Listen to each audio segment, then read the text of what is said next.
Hello. All right, hello. We lost our internet. Let's see if we're coming back on. Yeah, our internet went out. I know. I thought our stream got taken down, but it's just internet. It was the feds. Yeah, I went in and it was like, you have community strikes, and I was like, oh no, that's just Miriam's last video. Oops. I know. Shameful. Oh God, it's funny. Community striker. I don't even remember the thread we were on when we went out. We were just talking. You're talking about against smart. Yeah, I know. What did Emil say? Maybe they something. Maybe they ran out of battery. Maybe they're being censored. Oh, Listening to you guys talking about my meltdown right before I joined the other one. That's awesome. That is awesome. That is awesome. I know. I thought we were being censored at first too. I was like, "Oh, brother." Yeah, I was like, "Oh, we've never had a live getting taken down." That's amazing. I didn't know if Mr. Tummy reported us or something. I know. That's what I thought too. Mm-hmm. Yeah, because I blocked him and then then our stream went down. Obviously a fed. I know. I think it's the feds. We've been having internet issues around the community. Yeah, Emil, his meltdown. Well, now he's fine with it. Yeah. He checked in about it. Well, Emil, I think you had that same thing that I did, where I just wanted to be smart. It's hard as a smart person to cognitively engage with the dumb things, in quotes. Well, listen to this meme I just read on Instagram. Oh yeah, you got a good one? I have a couple good ones. Let's see. My smart identity was very strong. Still is in some ways. I get that. Mine is too. Let's see. Oh, I don't know. Miriam's got a meme for us tonight. Miriam's got a meme. Miriam's got a meme. Well, there was a smart one. For us tonight. If you were praised as a quote-unquote, if you were praised as gifted as a kid, especially academically, you've likely developed a habit of abandoning tasks and projects you don't succeed at naturally, thus cultivating a complex where even perceived failure sends you into existential spiral. And in this essay, I would. That's funny. And I was like, oh, I can feel that. That's really funny. But the thing that really got me, like I actually laughed out loud, was I accidentally submitted a paper worth 35% of my grade with this intro because I was tired and forgot to delete. I'm going to fucking cry. Or I'm going to cry. Fuck. So it says like her name, the teacher's name, AP Literature and Composition, August 3rd, 2017. Orwell's 1984 Big Brother is manipulating you. The first paragraph, buckle your seatbelts, motherfucker, because in 8 short pages, I'm going to teach you something that I only learned 2 hours ago. So sit down, shut up, and enjoy the experience of my 4 a.m. caffeine-induced, self-hatred-fueled writing extravaganza. That's amazing. I actually laughed. I was like, oh, that is awesome. That's a great way to start a paper. Oh, that's cool. Yeah, Emil had the same experience that I did. I said, but that's stuff for Effie and Tar. You know, guys, the words we can't say on YouTube also did for me, ultimately. Now I can comfortably question and know it's not true, what we've been told. Yeah. Good. I know. Mm-hmm. I know. But you know what? Now my smart brain engages with that. That's now where my warning. Smarts are. Oh no, what happened? Our bit rate is low. Our bit rate's low. Yeah, we're having internet issues. Yeah, very low. Very low. Oh yeah, we're dropping frames.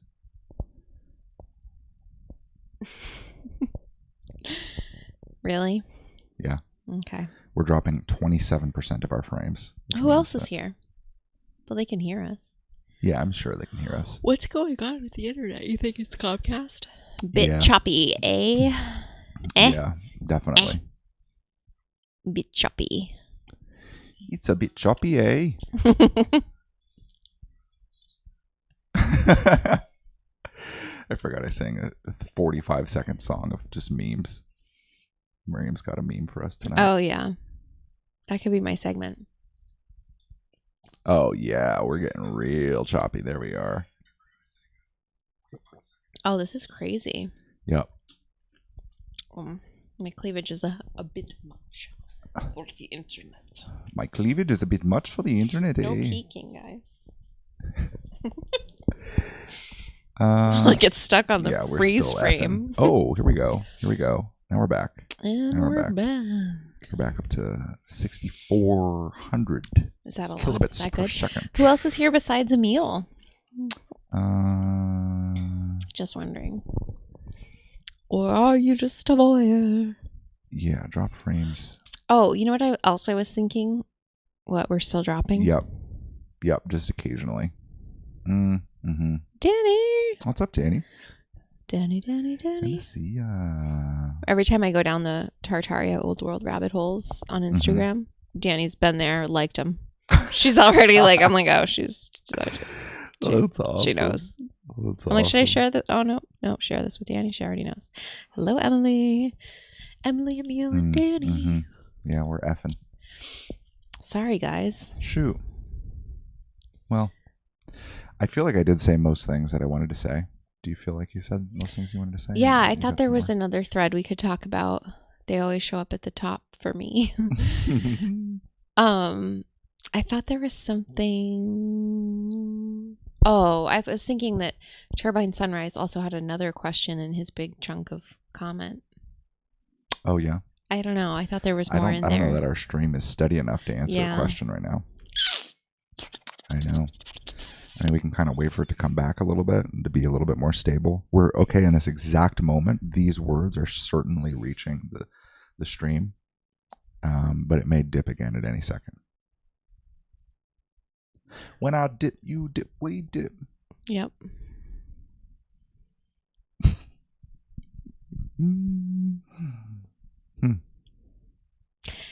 Emily, did you ever like the band Save Ferris? Oh, good. Audio has stayed fine. That's good. That's good. Welcome back to the Second Paradigm podcast. Emil's always our tech guy. Yeah. Because he's so intelligent. He helps us to diagnose our technical challenges. That's true. Remember he told us we sounded like chipmunks that one time? Yeah, and nobody else said anything. I know. It was crazy. I had the settings set wrong on our H4n, our audio interface. You guys sound like chipmunks. I think it was during a channel night. Like I think it was like yeah. I don't know. Yeah. I think we did a whole event. Ask the audience. Where it was just straight chipmunk sounds. I was channeling. But it was like, all right. No, I don't think we had started yet, maybe. I thought it went for like 45 minutes. Alvin Simon. Maybe not. Maybe I'm remembering. Oh, that was a different thing. Yeah. It just happened again. I think it happened. Yeah. Yeah. Oh, God. No, you fixed it at the beginning. And you don't know I didn't know Save Ferris. What is that? I asked her if she knew the band Save Ferris. Oh, okay. But she wasn't answering me fast enough, so I asked again. Oh, funny. Aggressively. Right when I said it, you got all embarrassed. Oh, no, you fixed it at the beginning is what he's saying. Yeah. The chipmunks. Yeah, David was embarrassed. Well, because, if we sound like chipmunks, there's only one thing wrong, and it's that I set up that thing wrong. Mm-hmm. And how smart are you? Yeah, I mean, just smart people. Enough. Yeah, just smart people make mistakes. Obviously, with the audio quality. Okay, well now since our frame weight, I think we're pretty stable. Our flame weight's doing pretty good. But yeah, I was thinking. I feel like Turbine Sunrise asked something else that we didn't address yet. The significance of the two. I don't know. No, I don't know. Maybe it'll jog my memory. I don't even know that he's come back and listened to anything. You know how sometimes you can just tell people have good energy through the screen? That's how I feel about Turbine Sunrise. Yeah. Very much so. The other guy that was just in here, not so much. I was like, oh, what you guys saw. I was like, I don't like you. Can he still see these? He just can't comment? Mm-hmm. Oh, that's torturous. You know what's even crazier is I think he can still comment. Oh, but he doesn't know. Like, he doesn't know? Like, it doesn't say, like, oh, you were blocked from the thing. It's just like you just type into a void. Oh, YouTube's, that's why Ludwig said, he's like, yeah, YouTube's evil like that. They don't even tell you. So you're just typing and nobody can see it. Oh, that's crazy. Wow. Yeah, you just click hide from this channel and then. Oh, wow. Wow. Yeah, it's not a block. It's just hide. Just like your words don't matter. It's just nuts. I'm trying to find it actually. It was on one of our live streams. Here we go. So, maybe not. Maybe we answered everything. I think I got it. I just thought there was something else in there that might have been cool to talk about. I don't know the significance. Yeah, it was the number 2. Oh, yeah. I was going to say, I don't know the significance of the 2. Yeah, YouTube totally marginalized me in the chat. Guess that means we're onto something. Anyway, one of the questions I wanted to ask, and maybe you could address it in a future video or live stream, is what exactly your idea of success is or would look like in regards to your second paradigm venture. We did a beautiful stream. Our lighting was just immaculate. It's probably the best stream we've ever done. Again, another time David was embarrassed. Yeah, embarrassed and ashamed. Just synonyms. And then tortured eternally. One of the reasons I've been following you guys, aside from being strangely energetically drawn, serendipity perhaps, is to figure out exactly the significance of the 2, aside from the obvious idea of teamwork between the 2 of you. My studies and wanderings have taken me down some interesting pathways, especially with regards to numbers as related to our thinking process. Oh, yeah. Difficult to summarize in a YouTube comment or in a chat that is apparently heavily censored. Perhaps we will meet in the future in more open, non-infiltrated spaces. It's awesome. Until then, happy trails down that muddy flood. Yeah, you got that muddy flood. Yeah, I guess. Oh, so maybe the 2 and then the significance of the numbers. I mean, I see numbers all the time too. I always see 47s. Always see 47s. Thank you. Thank you. I mean, you're welcome. He listens loosely. Do I want to what talk about the significance of the 2? Of the 2, the 2 just represents the second paradigm, right? That's it. That's it. I don't know much about numerology, if I'm honest. I've learned it before in the context of angel numbers. No. The way I learned numerology was that at the beginning there was a single unified whole, and that whole broke into 2, and that number 2 has a certain symbolism and mythology to it from the original soul, like reaching out its consciousness into the void and becoming 2, and then the void where 3, Mr. Tommy is. Yeah, where his brain exists. And then the 3 is like the Trinity, and then the 4, and there's something about structure, and the 5 and 6, and then 8 is structural again because it's with the 4. 9 is completion. That's the numerology I learned. But this was back in Tulum. So this was 2017. It's been a long time. And the reason I was learning was because I was also getting into the tarot. So I was trying to learn all. You were doing the tarot. I was loving the tarot back then. I know. I forgot about that. I was like, demons, tell me how much money I'm going to make from my channeling career. demons. I was like so excited about it. But I thought the numerology was pretty cool back then. In related to like the numbers and the cups and the pentacles and all of that stuff. Oh man, that's wild. I forgot all about that. Oh yeah, I was a dabbler. I've dabbled in every dark thing known to man. No, careful. That is not true. What? There is some way darker shit out there that you will never touch. That's true. Yeah. That's true. But like all of the like mainstream spiritual shit. Yes. Yeah, I've done. Yes. Yeah. Yeah. Yeah. No. For you to say that is crazy. That is crazy. That is a ridiculous statement.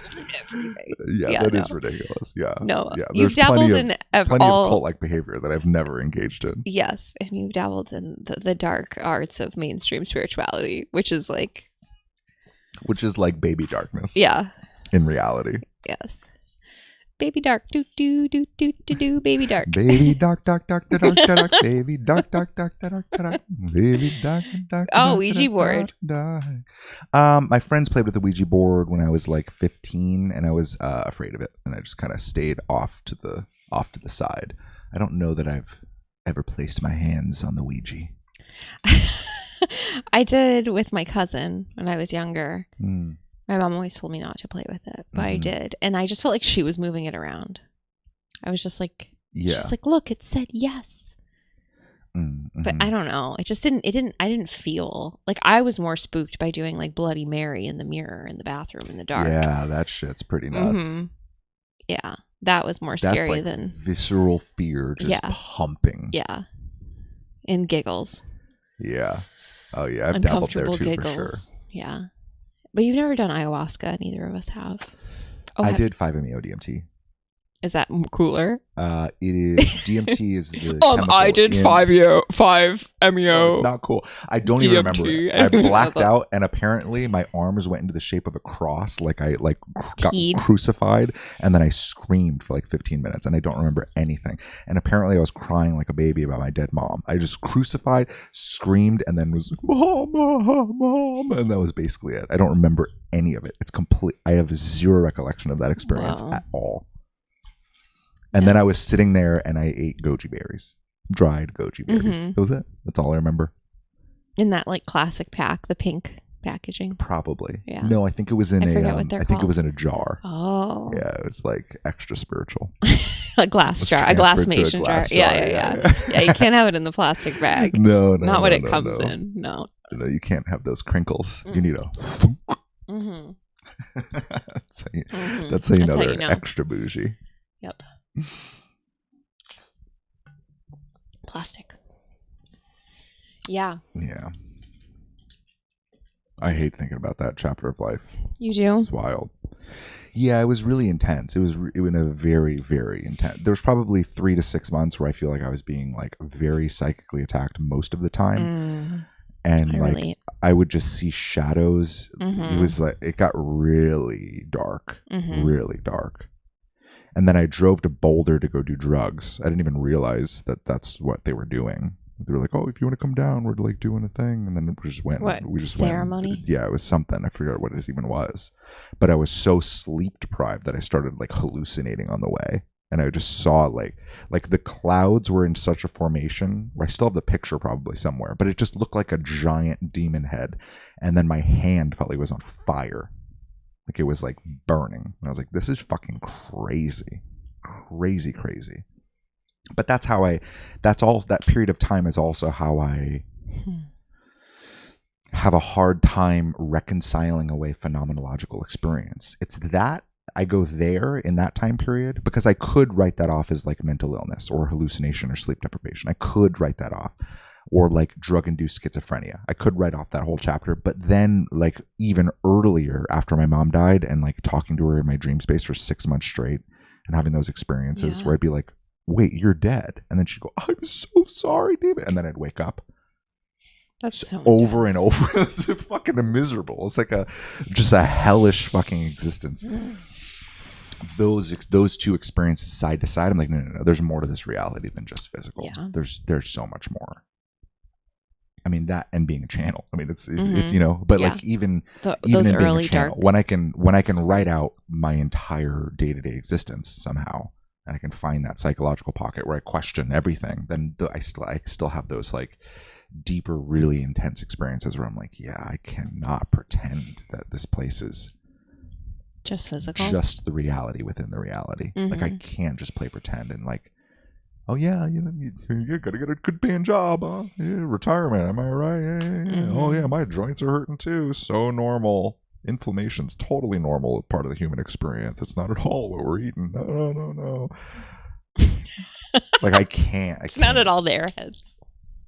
Yeah. That's real food. Yes. If you can chew it, it's food. Clearly. Yep. Yeah, if it tastes good, it's food, right? Yeah. Yep. Yeah, I had a ton of dark experiences too that I can't write off as like I was crazed or something. Yeah. So it was sober. Yeah. Yeah, so many weird ones. Mostly with like drug addicts. I went down this like when I was like, I don't know, I guess freshly spiritual, doing the Reiki and, you know, all the things. I kept being drawn to these like people in pockets of, what was the cool drug? Heroin.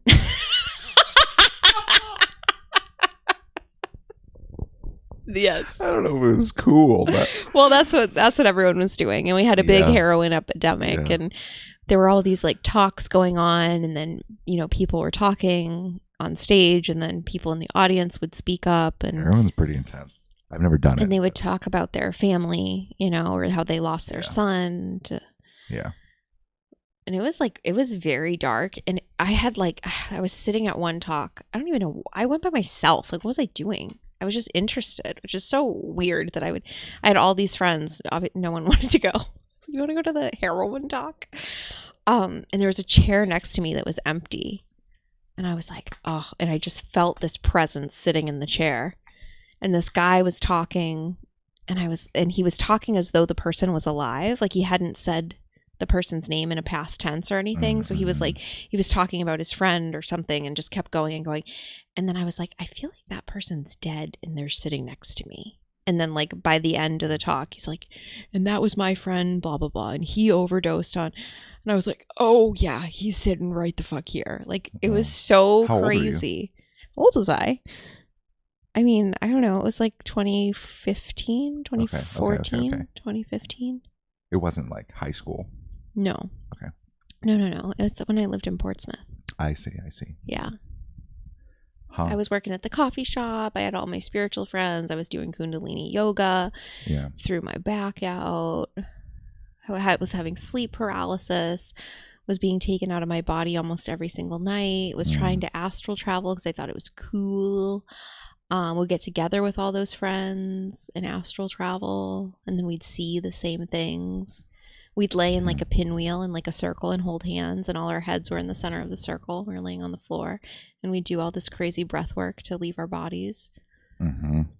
And then I came down into the wrong body. I was like, I'm in the other girl's body. I was like, fuck, this doesn't feel right. And she's like, oh my God, what's going on? It was crazy. She was freaked out and knew something was wrong too. I don't know. Maybe if I didn't say anything, she wouldn't have known. I don't know. Yeah. It was so weird. Lots of dark shit. Like tons of like beings like walking around my bed, and like they had like measuring tapes and clipboards, and they would measure me. It was dark, and like I had all these like flower essences and different random ass tinctures because that's also spiritual, and they would like rattle, like they would like move on their own. I would hear voices, like audible voices. I'd hear music audibly, and I'd shut off everything. Like I'd shut off the fan, I'd open the door to see if it was my roommate's room where the music was coming from. It was very like immersive. Yeah.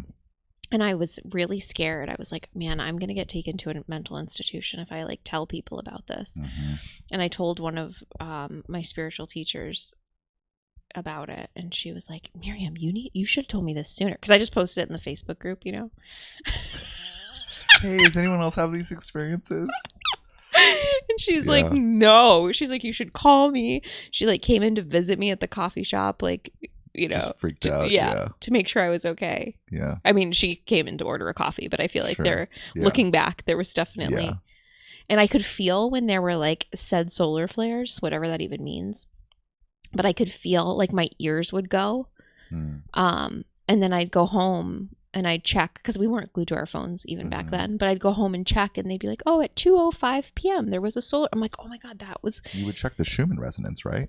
Yeah. No? Yeah. That's exactly what it was. Yeah. It was weird.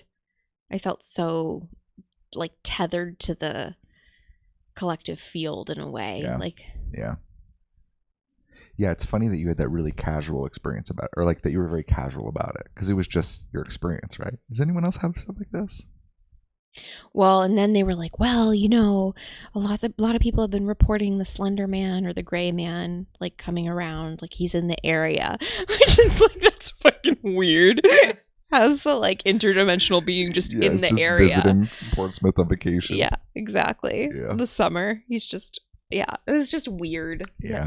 And like there were all these just lots of strange experiences. I was doing land work. I was working on houses, clearing houses, working on animals, working on people. I would get like really, really good reads. But I don't like playing in that. I know. I really don't. I don't think I can, but I don't prefer it. The texture of those experiences is so fucking different than intuition, God, oversoul, real light guidance. It's so different. those like really intense phenomenological experiences. Like it almost feels like they're putting on a show to wow. Like it's like they're trying to make the experience as like cool as possible. Mm-hmm. But the experience itself is meant to derail. Breathwork in particular, I had a chapter 2 where, because you know, I moved to San Diego, California, just the fucking spiritual drug The capital Mecca. of the world. At the time. Now I Lots think of- it's Austin. Yeah, all the same people moved to Austin, but it was like the more entrepreneurial people moved to Austin, and maybe the spiritual community is still out there. I don't San know. Diego, I'm not sure. idea. Probably. But it was, at the time, it was a blend of like entrepreneurship and spiritual drug addicts. And so of course, you know, I'm like, yeah, fuck yeah, I'll do LSD, I'll do all the things, whatever, you know. It's like, yeah, let's explore, because I'm cool. I'm not a Jehovah's LSD Witness anymore. acid? Yeah. And ecstasy, but I was into ecstasy in high school, actually. It was before anything spiritual. I already liked ecstasy. But What do you like now? coffee. Fucking coffee and cigarettes. That's my jam these days. Yeah, nothing overly mind altering. Yeah. Nothing overly mind altering. Just I'm just an intelligent human being. Just stimulating. Yeah. Yeah. Heightened. Mm-hmm. Zip, zip. Yeah. Weirdly, it helps my brain calm down. To like, it's like I overclock it, and then I can kind of like I do notice you get think through clearer. Yeah. You're quicker. Yes. Very much so. Mm-hmm. Okay. And I can get through my emotional shit faster when my brain's overclocked a little bit. Tell us about breathwork. But there was a chapter, right? So this was after I was like, okay, I'm going to be an atheist now. I like chose atheism. I was like, this is better than trying to search for spirituality. So I was reading like Richard Dawkins, but at the same time I was doing breath work. It's confusing. Yeah, I know. Well, yeah. It's all honestly a little bit Yeah. muddled. Yeah, that's fair. But it was right about that time. It was right about the time where I was like, okay, I'm going to be an atheist now. And it was before my channel opened. I was into breath work, and I went to Bhakti Fest, which was like a big spiritual festival. And so, you know, everyone's like half naked in like Jesus robes and like playing guitar. It's like that kind of vibe, you know, but out in the desert in Joshua Tree. Mm-hmm. And there's this big breath work thing. There's like, all right, everyone, breath works at 1. And there's probably like 200 people in there.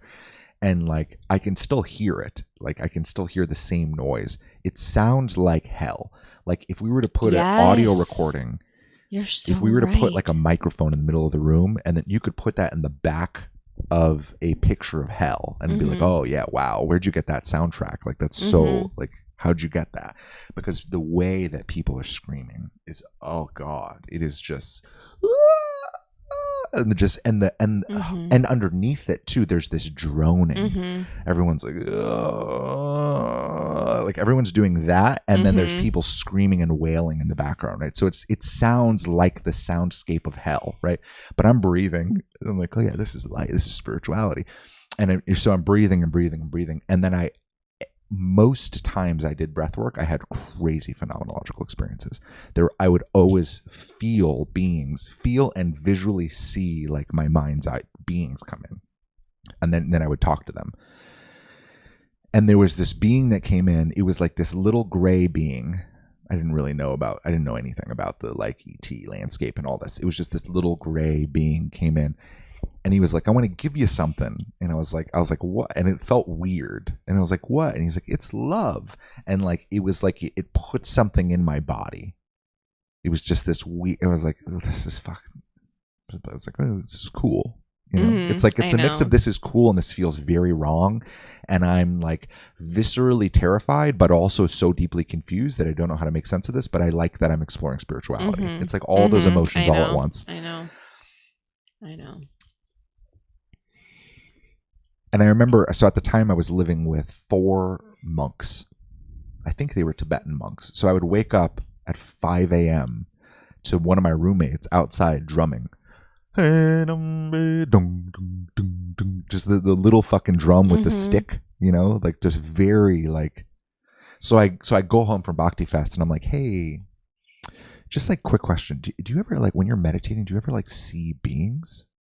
And he the look of shock on his and he was foreign, like he was like Ukrainian or something, like just a white, very white, but He must very be popular foreign. now. I don't know. 2024. Yeah, right. Yeah.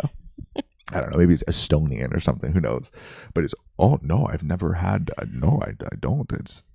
And it was that moment that, because I assumed that everyone who was doing breath work in the hellish landscape was experiencing the same things. I was like, oh, that's why you do breath work, right? Because you like see beings and you have all these wild experiences, and your whole body gets so buzzy, like you're like fills with energy, and then you kind of just like cracks open, and like everyone's having the same thing, right? And it was in that moment where I was like, this man has been a monk for 35 years. This is like all he does, and I hear his drum every fucking morning. It's infuriating, actually. And like I asked, and just the shock on his face, I was like, oh shit, like there's something happening that's different than like this isn't spirituality. Like there's something very unique and odd happening to me.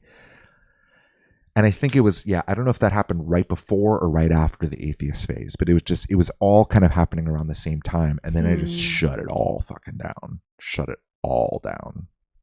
And I was, then it was just like terror. It was like, oh, there's something wrong. I'm like terrified of this. This is like, I gotta not do really it. So like I could just not breathe. How do I not breathe? This is just breathe lightly. And then things stabilized for a little bit, and then my channel opened, and it was a different experience, a very different texture.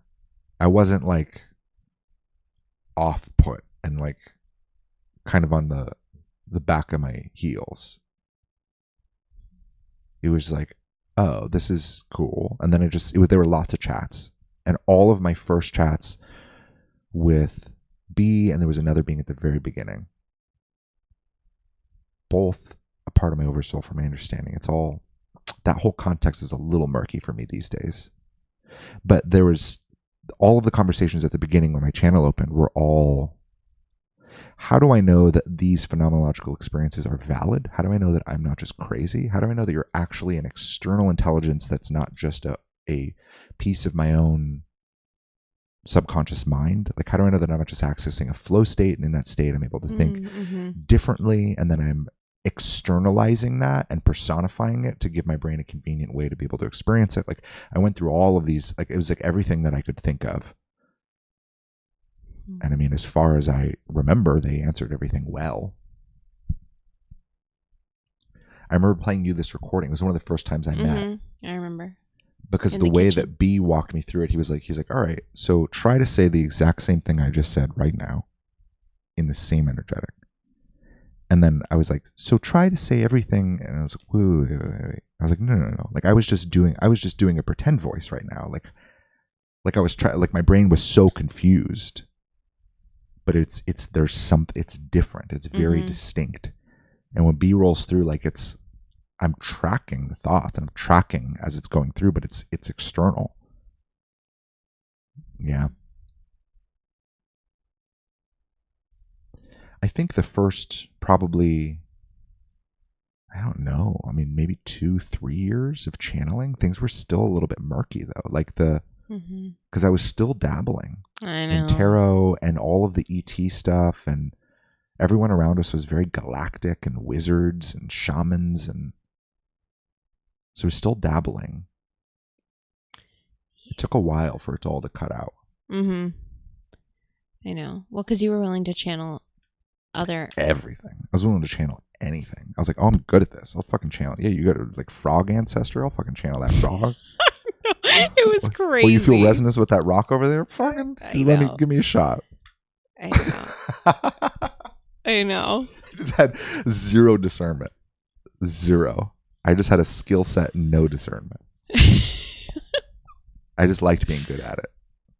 Yeah. Yeah, there was definitely stuff you brought through that weirded me out. Oh, yeah. And the energetics were always weird. It took a while to parse out the texture of you, external beings that aren't in alignment with my soul and that aren't coming through my own oversoul channel, and the connection to God. And it's odd to me even still that B comes through that connection to God. Like, it's odd to me that there are beings at all. But when I zoom out and I think about it ideologically, it's very similar to the idea of angels, God and angels and darkness and demons. Like, there is a mythology for it. It does track. It seems to track with the way that humans have thought about phenomenological experience for a long time. It's just odd that, like, I would expect there to be God and it's some big booming voice that's like audible, and then there's nothing, and then everything else is darkness. And I think that's where most Christians stand on the idea of channeling. But it's been odd and, I mean, even hard, I think, ideologically to reconcile. Like, how is this being that I met in the depths of all that bullshit, like, I met this being right in the fucking middle of all of it, and then the guidance from this being carried me out of all of that and to God. And now all I give a fuck about is God and light and truth in my soul. And I feel more of myself than ever. And I feel like all of that's behind me. And it's like, I feel like impenetrable to it because I see it all so fucking clearly now. It's like there's no way that B is dark. Right. Because I've felt it. Like, I've been in it. I know the texture of it. And this is different. And B feels like God. Like, it's the same channel.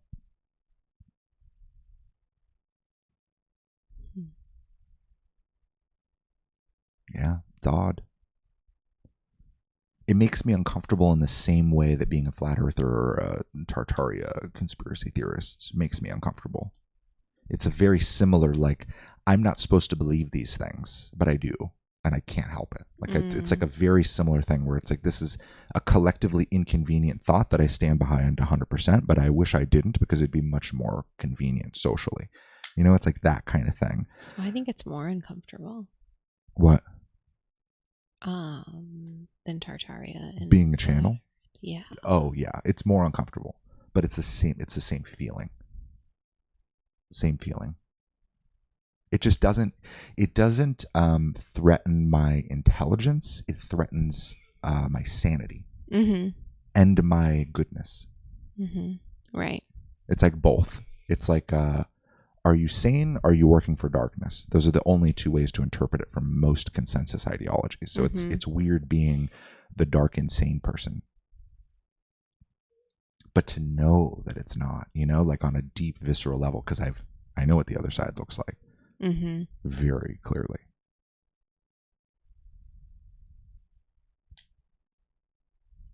Baby dark. Baby dark, dark, dark, dark, dark, baby dark, dark, dark, dark, dark. Emil says, I used to want to be a channel. Everyone used to want to be a channel. Yeah, it's pretty cool when you're in spiritual circles and pretty not cool when you're everywhere else. It's true. That is true. I know. I always felt like I was like, should I be a channel? Am I supposed to channel? But I like not in that way, not in the trance way. I just can't. It's not my makeup. Yeah. Ever since I read Seth, yeah. That makes sense. Yeah. Really, before I found New Age. But yeah.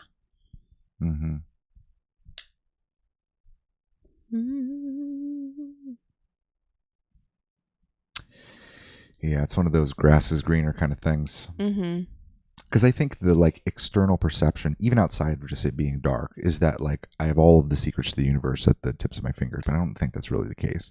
Like my experience, I think, is very similar, except I get waves of discomfort that aren't mine on top of my own experience. And those waves of discomfort sit until they solve. And once they solve, then my biology is capable of articulating it. It's like something like that. It's like I get this like double whammy emotional wave. Yeah, it's annoying.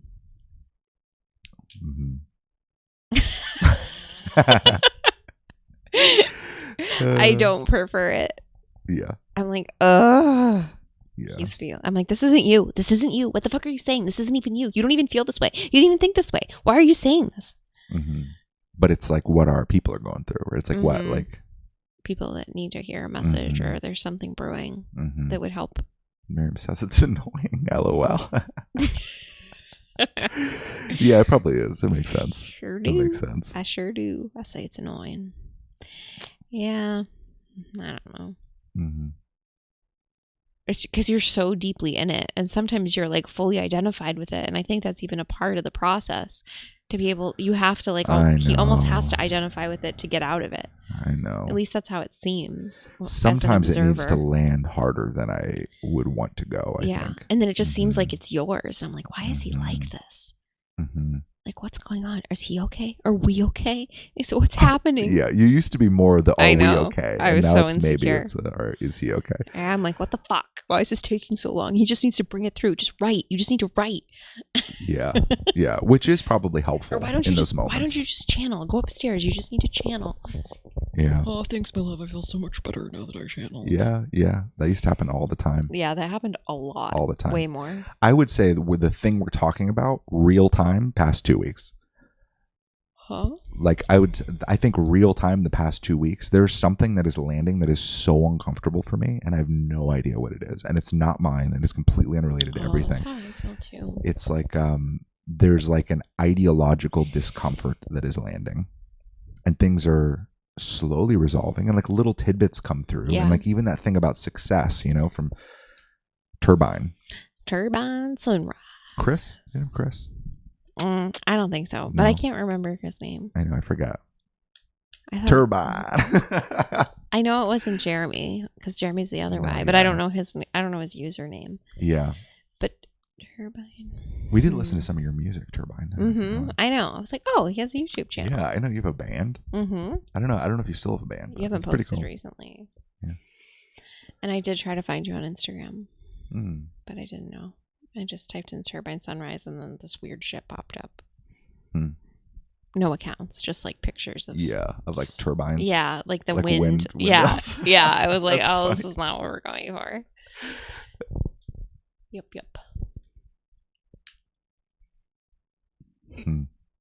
Yeah, I know. Something is definitely weird and in the air. I mean, I am like so lethargic and just like very little energy. And I don't know. And Molly Cat's acting weird. She's like, I don't know, just like distant. And I'm like, are you dying? Are you getting old? Because she's not like on her usual eating schedule. She's like sleeping more. And I'm like, me too, girl. Me too. Yeah. I don't know. Something just seems odd. And I know they're super intuitive and sensitive to all the crazy ass energetics. And I think it's us. You and me? No. Not like, no. Not like our evolutionary edge. We have a problem and it's so hard. No, like I think it's like a God. I think it's a God thing. I think we're getting pressed into something. I think it's like more second paradigm related than it is like that are like a collective thing. I think other people are feeling it, and if you were just to describe it to them, they would agree. You think? I think the normies would feel it, but they don't know how to place it. Are you guys feeling lethargic the past like 2 weeks? And just like depleted and. Because it's odd when we sound off in the chat. When we leave the house and we're just out and about, I don't feel it at all. Oh, I do. Really? I was when we went faux fishing today. Oh yeah, I mean yeah. And we walked around that was the like lake. That was like, just an hour and a half of driving. No. When we were walking around the lake, I was like, oh. Huh. I was just like out of sorts. I felt like I couldn't really ground. I took my shoes off. Danny says I'm definitely feeling it. So tired. Focused. Interesting. Yeah, I know. Interesting. Okay, maybe it is more. I think it's more on a collective scale. But is it like like cutting edge, like intuitive, orchestrated problems to drive very specific evolution, and we're all feeling similar things because we're on similar trajectories, doing similar things at similar times? Do you know what I mean? Like, because I also feel like I cognitively understand and can feel the narrative of a World War III happening, but I don't feel like anything's actually destabilizing in reality, or that I'm being prepped for things to even destabilize. I mean, maybe. I could see us Danny, does this feel reminiscent when I was saying before how to promote your soul to CEO? I don't know if you heard me talk about that. Pre-2020. Yeah, the like slow down phase and how we were like being prepared for it early. I feel a similar wave of that again. And it's not because of World War III per se.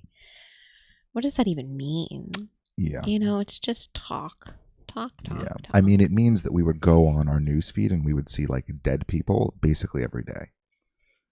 Like we would see cities on fire and like from bombs, and there would be a constant threat of like whole cities in America. It would be like the ticker for COVID. It would be like that instead of the ticker for COVID on the news. It would be like like dead Ukrainians.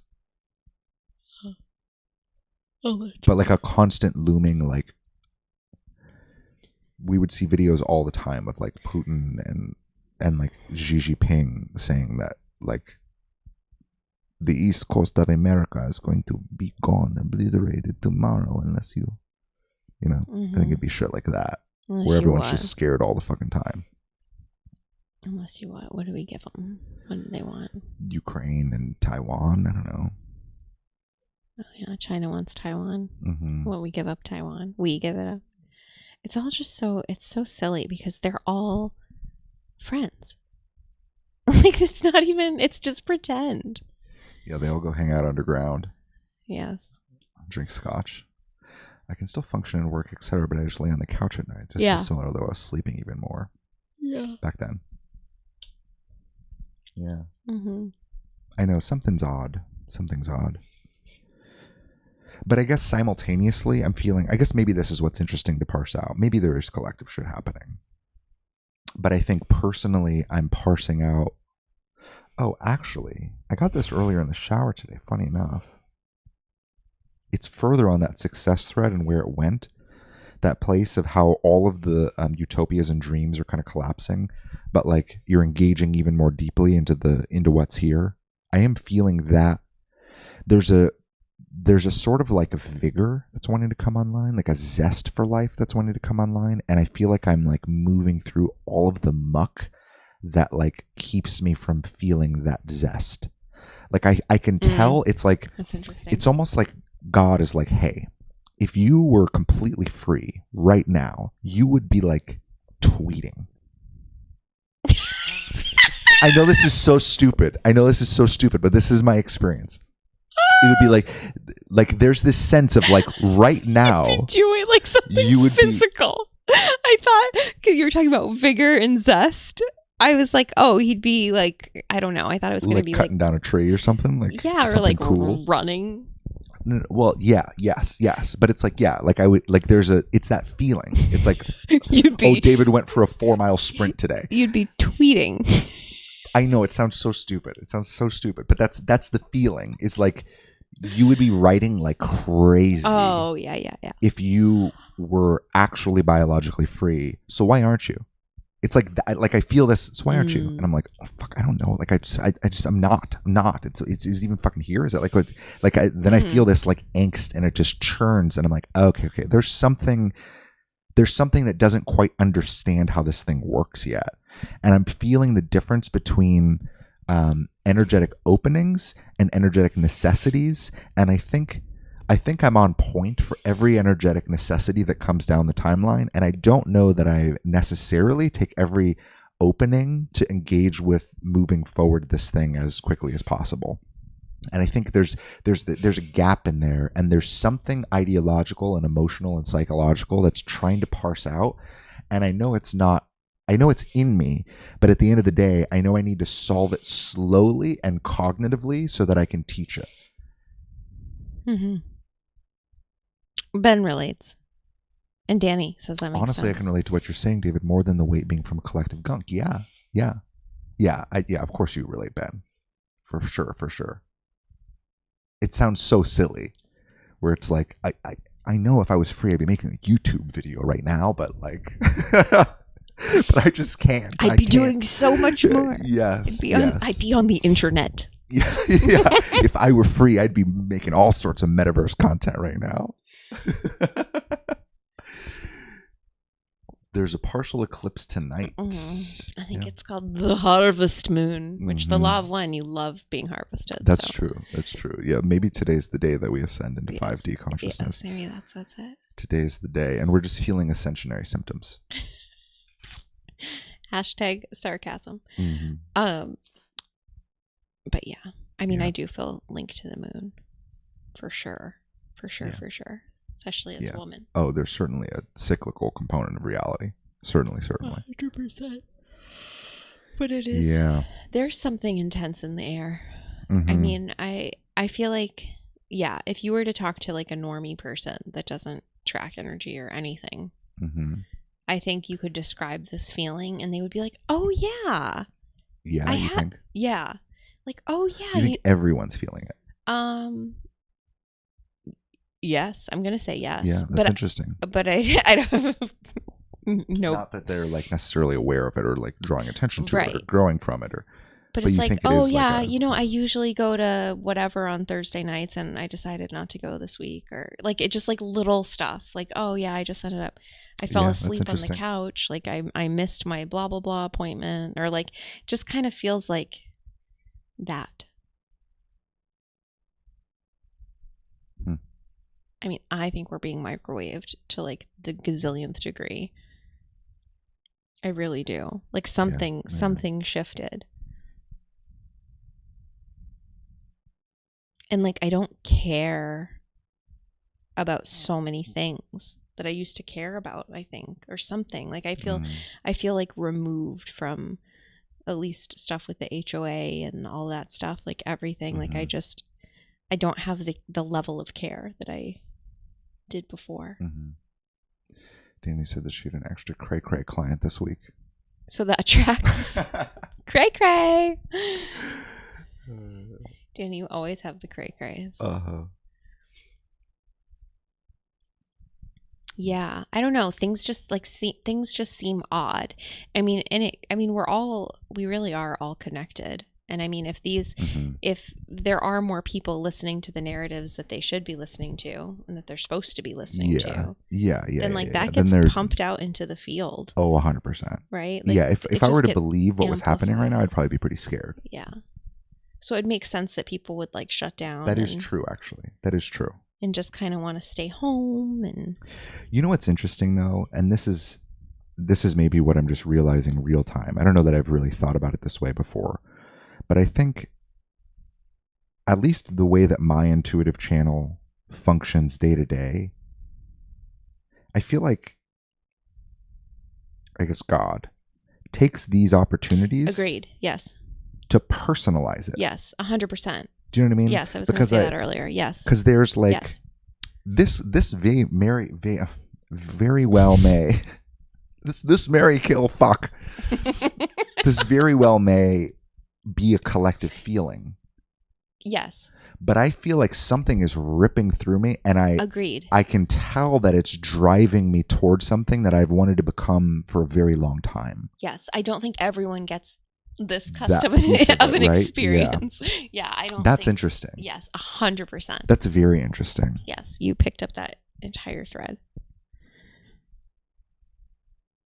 Because it does feel so personal, but I do think we can. Because you're probably right. This out. Probably is war, total chaos, people thinking that we're on the verge of complete collapse. This probably is that feeling still. But internally, on a day-to-day, I don't believe any of it. Exactly. I don't believe any of it at all. I know. Like, none of it hooks me at all. I know. Like, I watched the video of Putin saying, if they shoot those missiles, I will consider it an act of war from NATO and the United States. Because you need to understand, number one, point one, he's so articulate. It's fucking crazy. We are going to get copyright flagged. That accent because it's so good. Right? Yeah, I know, word for word, transcribe it. No, but he's not speaking in English, but so I'm reading subtitles. Here's the number one, point one.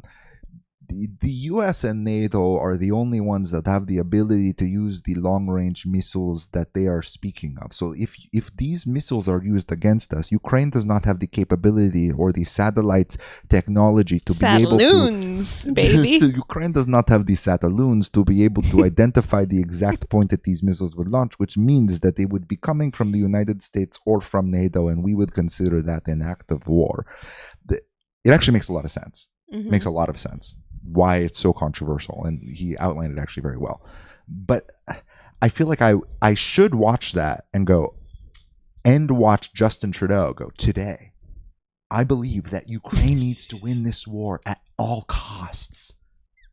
That's why I'm authorizing and encourage the use of those long-range missiles. That's how he answered the thing at the press conference. I should watch that and go, oh shit, like holy shit, shit's about to go actually down. Like this is the thing that actually starts. And then you get into the debate like, well, to what degree are the nuclear weapons real, or like to what threat is it, or like to what degree would they even destroy or go to those measures? How much of it is just threats versus like actual reality? Like Boston won't exist tomorrow and we'll like have to take a bunch of iodine or else we'll die. Like is that an actual reality? I don't really know. Or apple pectin. Yes. Yeah. I'm fucking picking apples, just fucking crushing them, just peeling apple skin and just eating it. Is that an actual reality? I don't know, but I should be afraid of that scenario. But I watch it and I feel nothing. And I feel as though it's not it's like the message I get while I'm watching it is like, this is irrelevant. It doesn't matter. Like this is going to go by. It's just another news cycle. Like nothing's. You're fine. You're stable. Everything's good. They're all friends. They're all, every single one of them. Yeah, and I have my own theories about it too. Lucky us Canadians. Yes, exactly. Yeah. Your fearless leader, yes, Carol. Your fearless leader, provoking Putin. Oh, look at Emily. She came home from work last week and took like a 4-hour nap and then went to bed 2 hours later. Yeah. See? Okay. So maybe. I mean, you guys none of you are normies. So yes, like, I know. Like we're pulling the wrong audience. I know. And that's why I'm like, but I just think of, I feel like any of our neighbors, if we were to ask them. Yes. I don't think anybody's been like full of vigor and zest in life. Like you're probably right. If we were to survey correct. them. Yeah. I feel like they've been like sleeping a lot. I'm like, yeah, I just don't feel good. Or like it's getting like classified in a way that makes sense to them. But I think we have these opportunities and God uses them for good and for our repositioning. I think there's also moments where God could try to use it for their own awakening. Yes. But like, how is that going to get facilitated? Like it's just going to get lumped into like, I missed bingo night. Yep. Because I'm so tired. And I actually really like thinking of it from this perspective that like part of what we're feeling is the collective, because we're going to be affected by reality and what's happening and by this massive fucking clusterfuck that we're in. And I don't think there's a way to not be energetically affected by the world going to shit. Right? I don't think I don't think that's the point. Possible. I don't think that's even relevant. Yes. But it is interesting to not have my decisions or my internal emotional response directly tethered to that energetic anymore. It's actually weird to feel so disconnected from it that I actually don't think anything's happening in the collective at all. I know. Well, there's this lady that I listen to on YouTube. I haven't listened to her for years, and she popped up, because the algorithm's trying to spook me. And she lives in the Appalachians. I don't know, or in Patera or something. She has a channel. I don't know. She's always talking. She got in beef with Doug and Stacy, right? I think so. I think it's her. Yeah. So she talks about God, but she also talks about prepping, which is fine. You can talk about both. But like my point. There's a lot of people who do that. Yes. Well, nearly everyone that talks about prepping also talks about God. Yeah. Stack those beans and those Bibles to the ceiling. Am I right? Amen. Okay. World's greatest channel over here. Yeah, basically. What? She's all about having an ass ton of Bibles as part of your prep. Yes, that's your ridiculous channel. I said that as a joke. I know. You said a lot of things as a joke as a channel. You also said murky, which is the same thing I wrote in my Instagram post earlier. I was like, oh. It's weird when you do that. It happens all the time. When I stare off into the distance and then use language that other people use? Yes. Yeah, that is weird. Yes. So she was talking about having a ton of Bibles because you're going to want to. That's crazy. I know. This wasn't even my point. You do this all the time. It's so nuts. You look like a little scared of me. It's just like every time. It's like. That's wild. I know. It's just like. I just thought that would be funny. Yes. It is funny. But it's also true. I mean, within the last what was your original point? My original point. Well, it feels like God is missing in all of those things. The last thing we need is the Bible. Yeah. I know. Fire starter, maybe. That's offensive.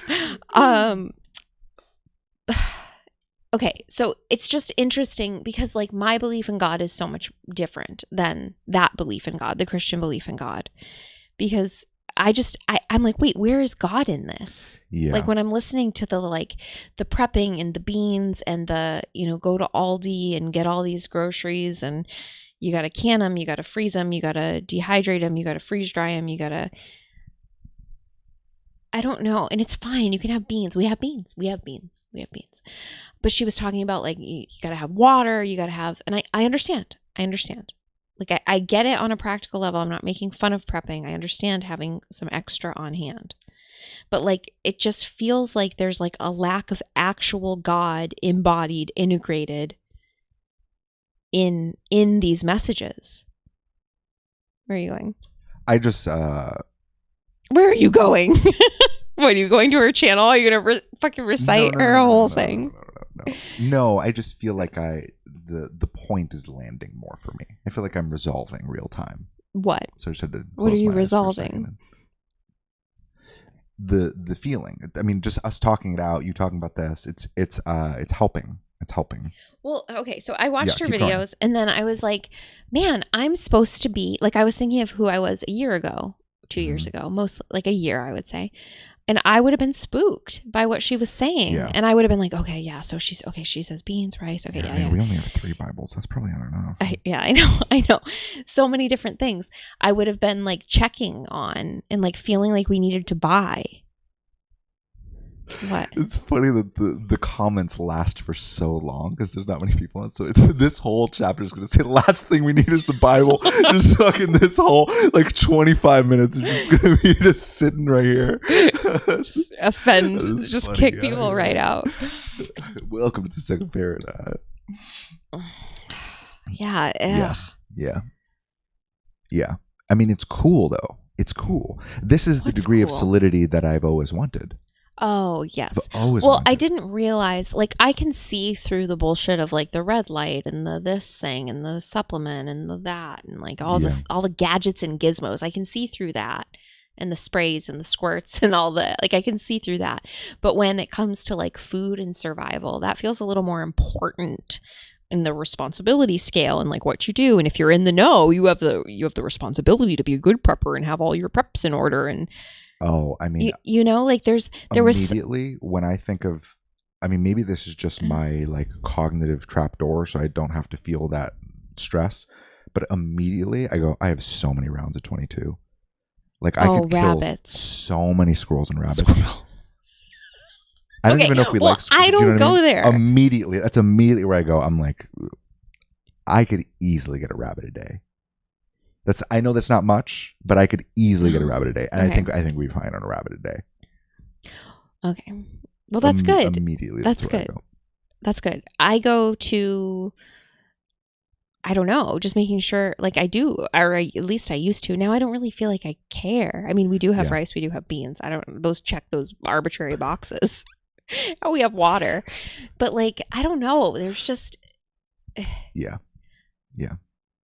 And like then I'm like, do I even want to eat all that rice and beans? I'm gonna be so bloated and gassy. Yeah. Oh my god. And then like, if we just only had rice and beans every day, I don't know. It might happen. What I'm gonna do? The fucking and rabbit. Well, I guess that's the end of the world 20, right? We're just gonna gain a shit ton.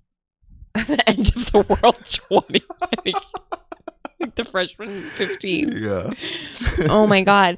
Kids are going to school so fat now. Well, America is just so fat that I feel like you don't even get the freshman. Like you're just born with the fucking or like the 7th grade 15. Yeah, right? I was gonna say like the kindergarten. The kindergarten 5. Yeah, pretty much. Yeah. It's just crazy. Mom, kindergarten was so hard today. I just need to drown my sorrows. Can you make me some mac and cheese? And like all the drugs. Anyway, that's a whole other topic. But I wanted to make a point, and I misgendered me today. And I didn't make it. I don't know.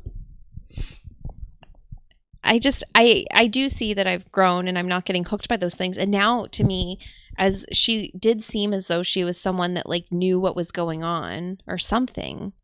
Mm-hmm. You know, back in the day, I was like, oh, she's got good info. She's been prepping her whole life. You know, like Doug and Stacy. Like, it's like, oh, they know stuff that I don't know. And now I just feel so disenchanted with the whole thing. I'm like, I don't care. I don't care about that Robert F. Kennedy Jr. said this. Like, he's part of the fucking club, y'all. Like, what are you doing? Like, well, Miriam, he's helping to wake people up, and like he's on our side. And it's like, what? None of these characters on the screen are on our side. Like, what are you even saying? Why are you laughing? Because that's funny. I'm laughing at what you're saying. It's funny. It's funny. It's funny. I was funny. Yeah. See, look right here. What? You're funny. LOL. You're funny and rabbit. You're funny and rabbit. And rabbit. Mm-hmm. Well, I don't know if I'm funny. I think you're funny. I think we're both funny. I don't know what's happening. Okay, well, here's what? Smart.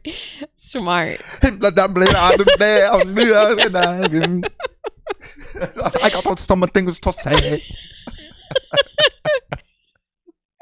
All right, let's hear it. I'm sweating. I know, I'm sweating too. I don't know if it's the lights or the energy. It's the light. It's the light and the energy. It's the light. It's the light, yeah. Just that white hot truth rolling through us right now. Lighting. Yeah, that's true. Okay.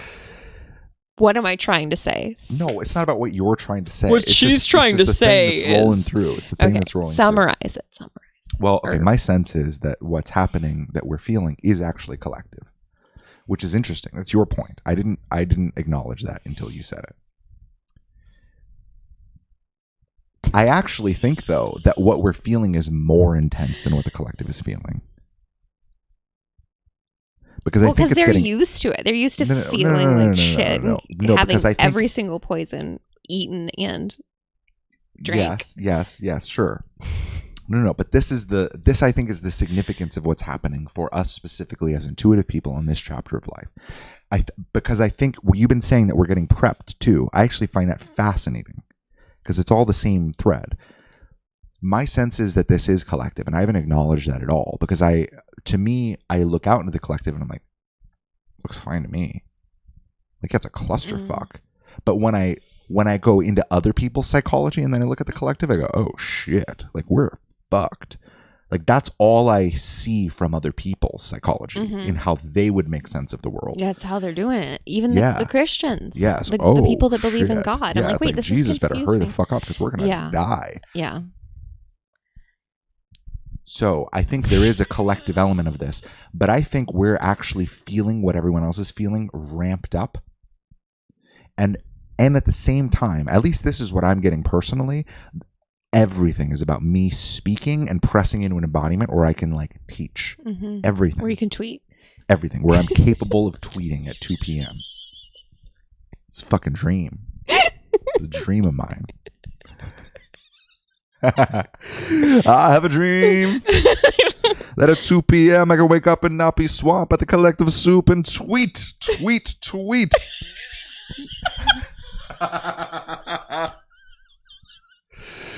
Okay, but seriously, my sense is, and this is when I was like, oh shit, and I closed my eyes for a little bit because I think we're actually feeling the collective and it's ramped up, and we need to be able to feel peak intensity of the collective and to speak.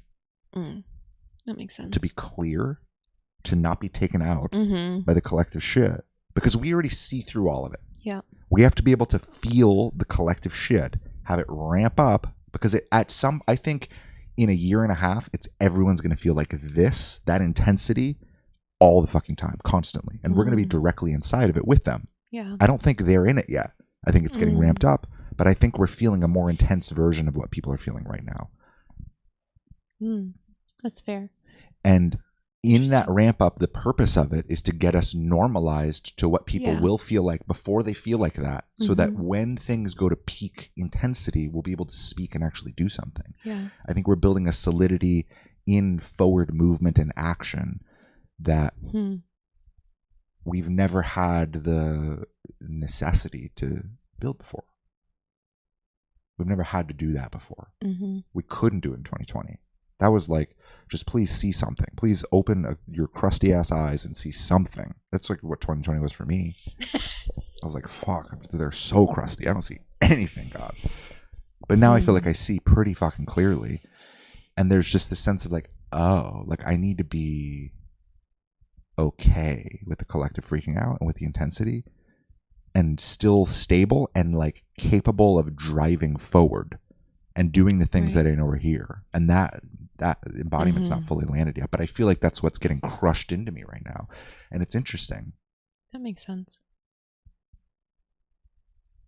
Danny says she's been giving herself a throat and neck massage as you were talking about speaking. Nice. Throat chakra healing. So anyway, what do you think?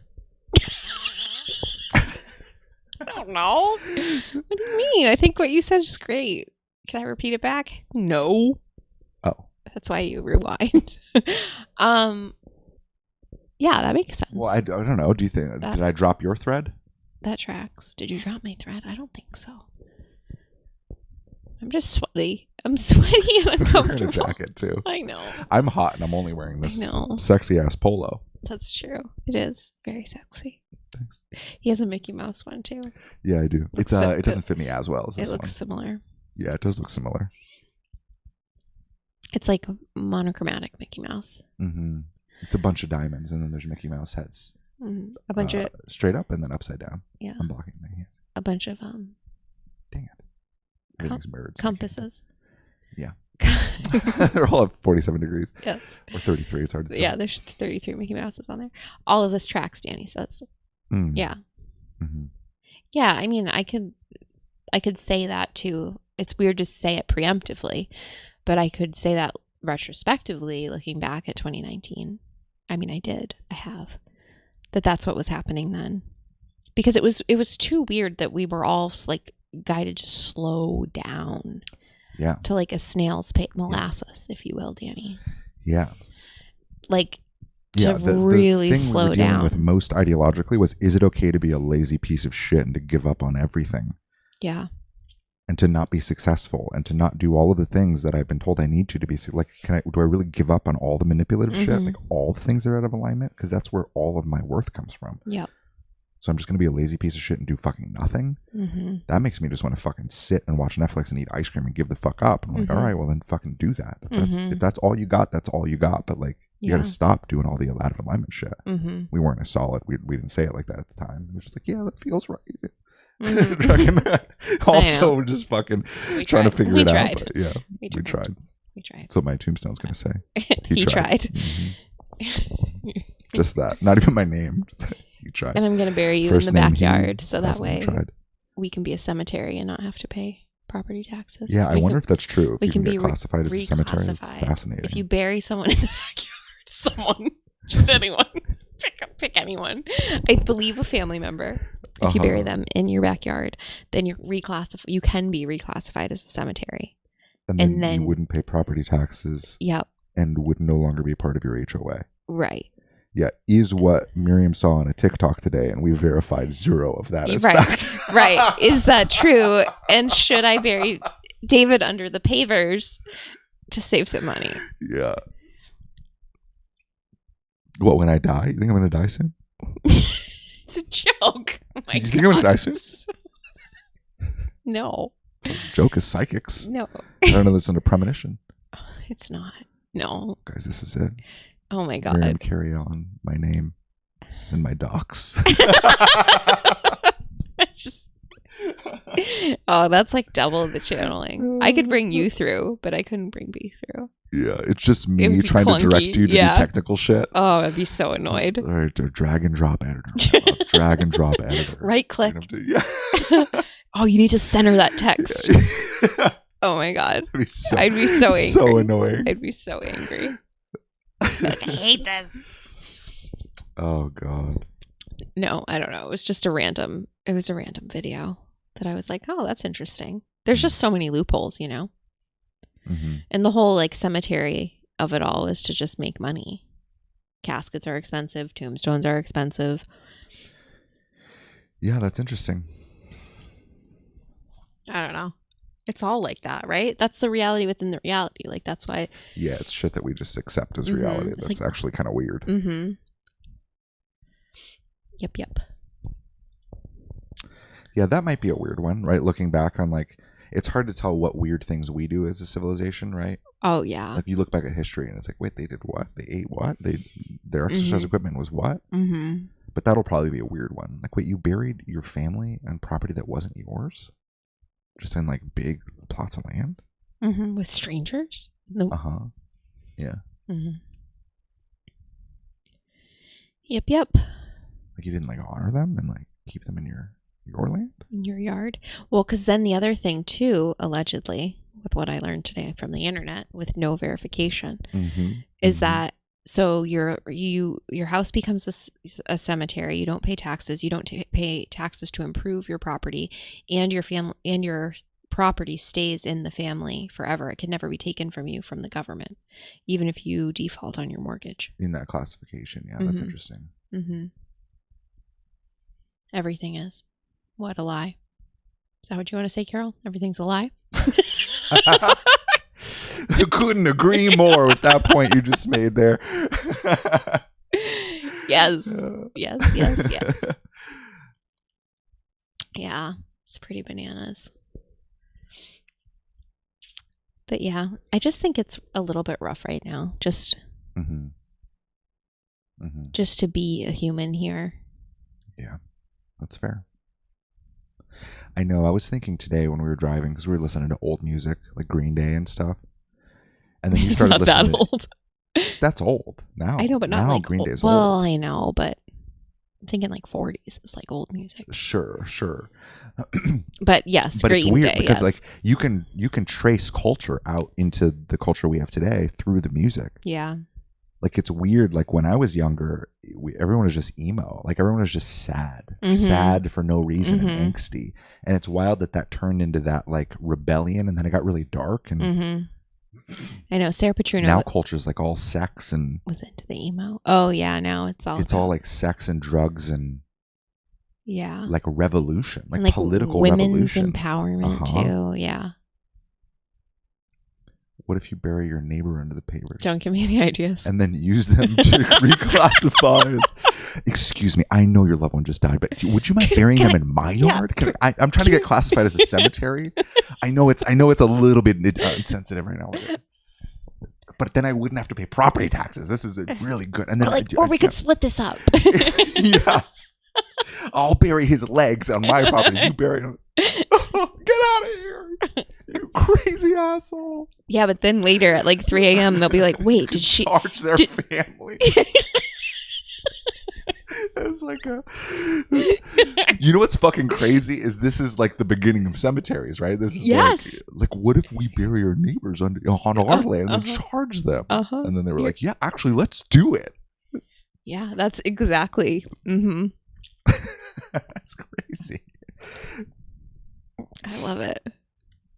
It reminds me of people when people talk about like the first person that milked a cow, just a fucking weirdo. Oh yeah. It's the same. It's funny. It's funny. It's laugh. Laugh, everybody, laugh. Oh gosh. Do you get a name, WK? Just wondering. Do you get a name? Like, do you have a name? Yeah. Like, oh yeah. Do you get a name in my mind? Do you get a name? Or well, I don't know. You have to give me a name in order for you to get one. William. I was thinking Walter. Yeah, maybe Walter. It's pretty.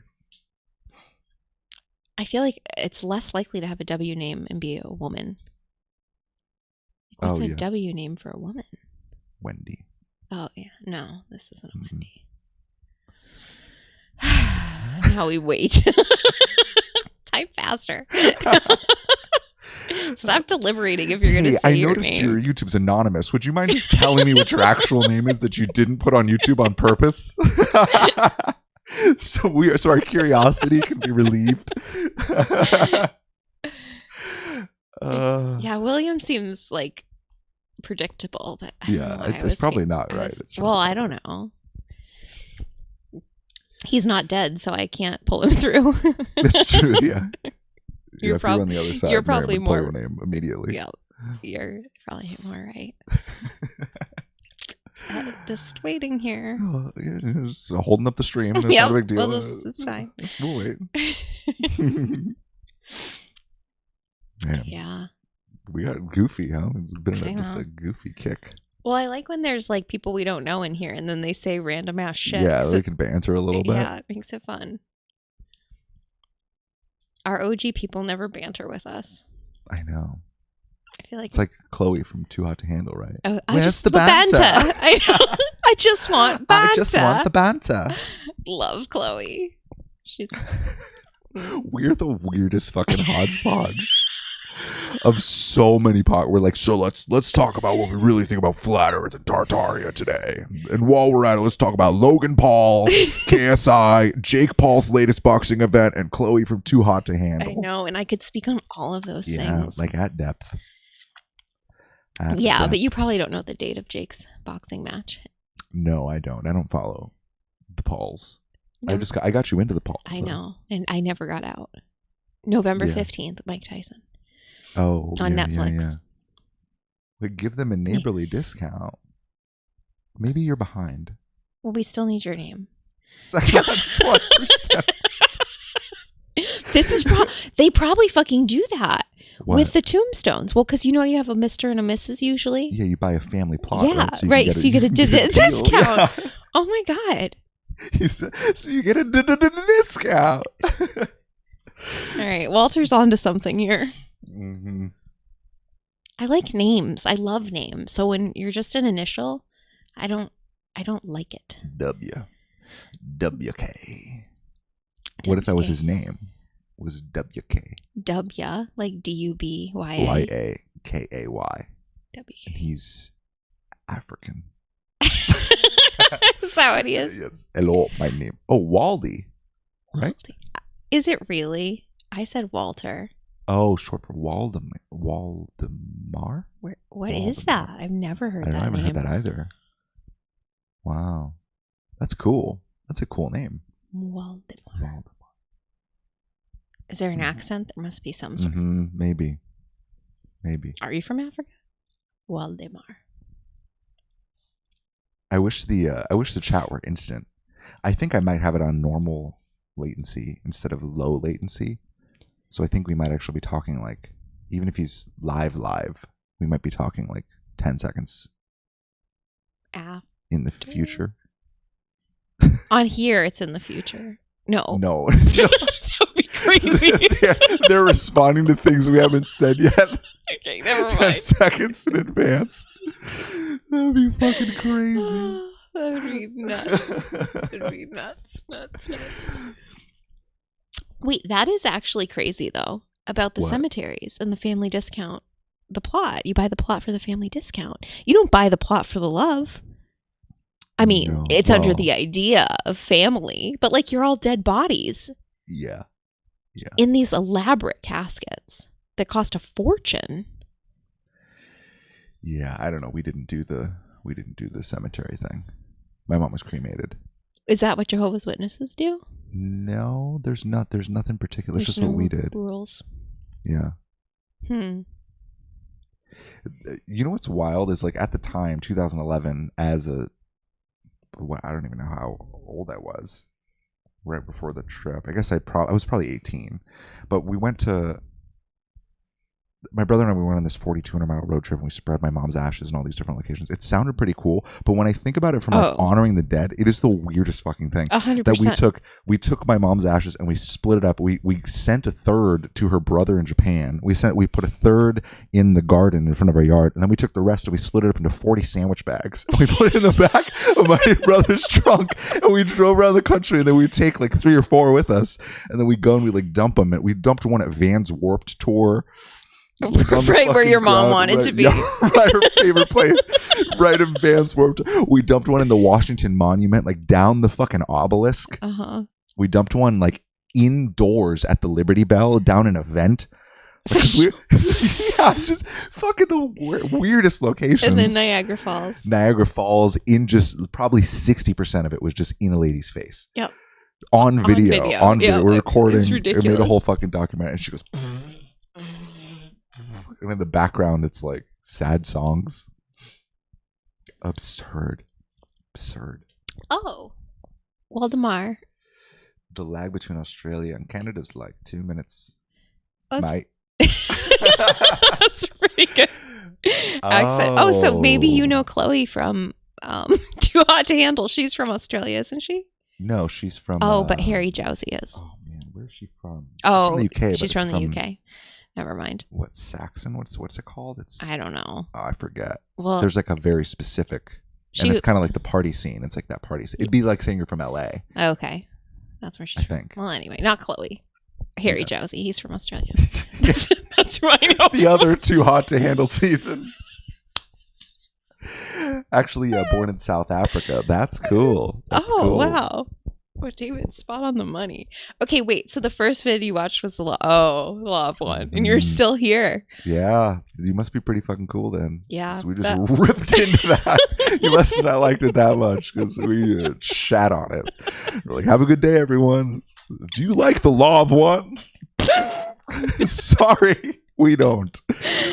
Oh, yeah, it's rare. That's how Carol found us too. Yeah. Yep. There's only a few that stuck around. That's true. Most people were offended by me. Yeah. Waldy. The female on that video should have just let the man talk. Mm-hmm. The female. There's always an issue with the female. And impart his knowledge. That's one of the recent comments. That's so funny. Yeah, that was a good one. There were a lot like that. Yeah, quite a few. Didn't like the girl or the female. Mm-hmm. Someone else called you the guest. The guest. I was the guest. Your guest. I found your guest quite rude. Yeah. Mm-hmm. Yeah. Oh God. And then other people were just wishing that I was more authentic, that I wasn't being my authentic self. Yeah. Which was kind of weird because I was like, wait, what? I feel like I couldn't get more real. Yeah. Like, what do you want from me? Yeah. Well, authentic translates to a very specific spiritual embodiment that you absolutely have to be 100% of the time without any question, or people question your Wait, what do you mean? Well, being authentic is like being kind. It's all mixed into this thing. Like being authentic is like being vulnerable and sharing things in a high vibrational way. You know what I mean? Like when spiritual people say authentic, they mean it in the same way, but in practice, it's not about like being like ruthlessly honest. Right. You know what I mean? Yeah, I didn't ever connect that. But yeah, I it's see what you're saying. more like, today I'm working on sharing my joy with the world. So I'm going to go outside and skateboard for a few hours. You know, it's like that kind of shit. What? Well, there was that influencer. Yes. I know. You drew it. Yeah, right. Just connected right back. Wow. I don't know. This week I've made fun my goal. Yeah. So I've taken 2 hours out of the day to go rollerblading. And have fun. So that's being authentic?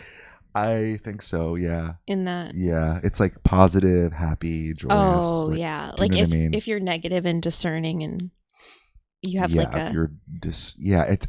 I don't completely understand how they called you not authentic. I find that odd. I do find that odd. But I don't know. Just all of the buzzwords mean the same thing. Yeah. And I know. I mean, I'm not compassionate or kind or... No. If you were wearing like a robe, though, like with a hood, like a white hood, and you had like one of those little, like, one of those gold stickers. What if I dress the part? Is that what you're saying? Yeah. If you dressed the part and were the exact same, you might have passed. I don't think so. No? No. I think my energy is too harsh for those people. Maybe. I think Maybe. It kind of blows them out a little bit. They like that one person. We got another comment recently too that said, I had to leave when she said she doesn't effing like the octaves. Who doesn't like the octaves? Yeah. So she stopped watching, or whoever it is. But it's just like the whole idea of the octaves. Mm-hmm. I'm just like, what are you even saying? I understand it in music, but like, what is this? It's just another way to say high vibe. It's just a model. It's a model that's not grounded in anything other than like high vibrational and multidimensional reality. And I have the capability of landing the like higher densities of light into my physiology through oming and chanting and making room in my vessel through blood sacrifice and breath work. That's awesome. Wait, Waldy, I want to know what you think about the Law of One. Where do you stand now? Like, what's your, what happened? Did you fall off the Law of One? Like, What happened? Because people that are diehards, they would never put up with our banter. No. Because it like fucks with the whole ideology. Yeah, very much so.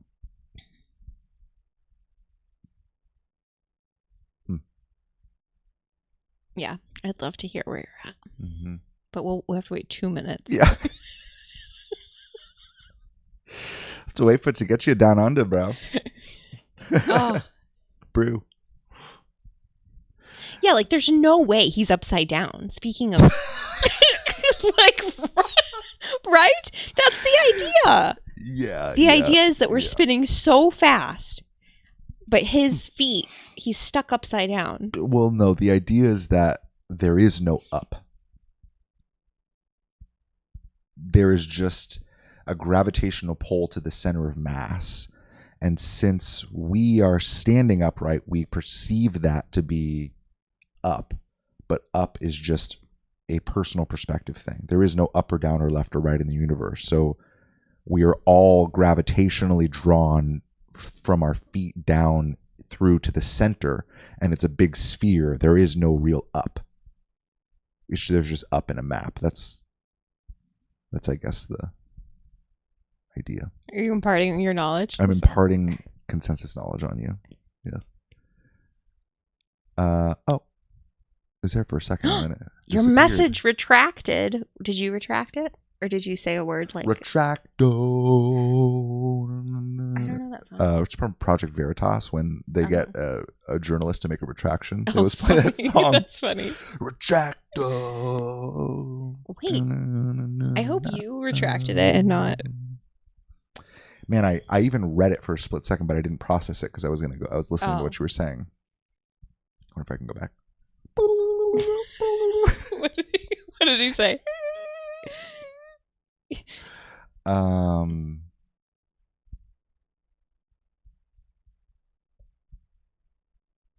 got it. You were gonna have something. I know, me I too. really did. Me too. Shoot. Thought it was Uh, smarter. Yeah. I don't know. Anyway, God. it's good to know you're not upside down. Just... Yeah.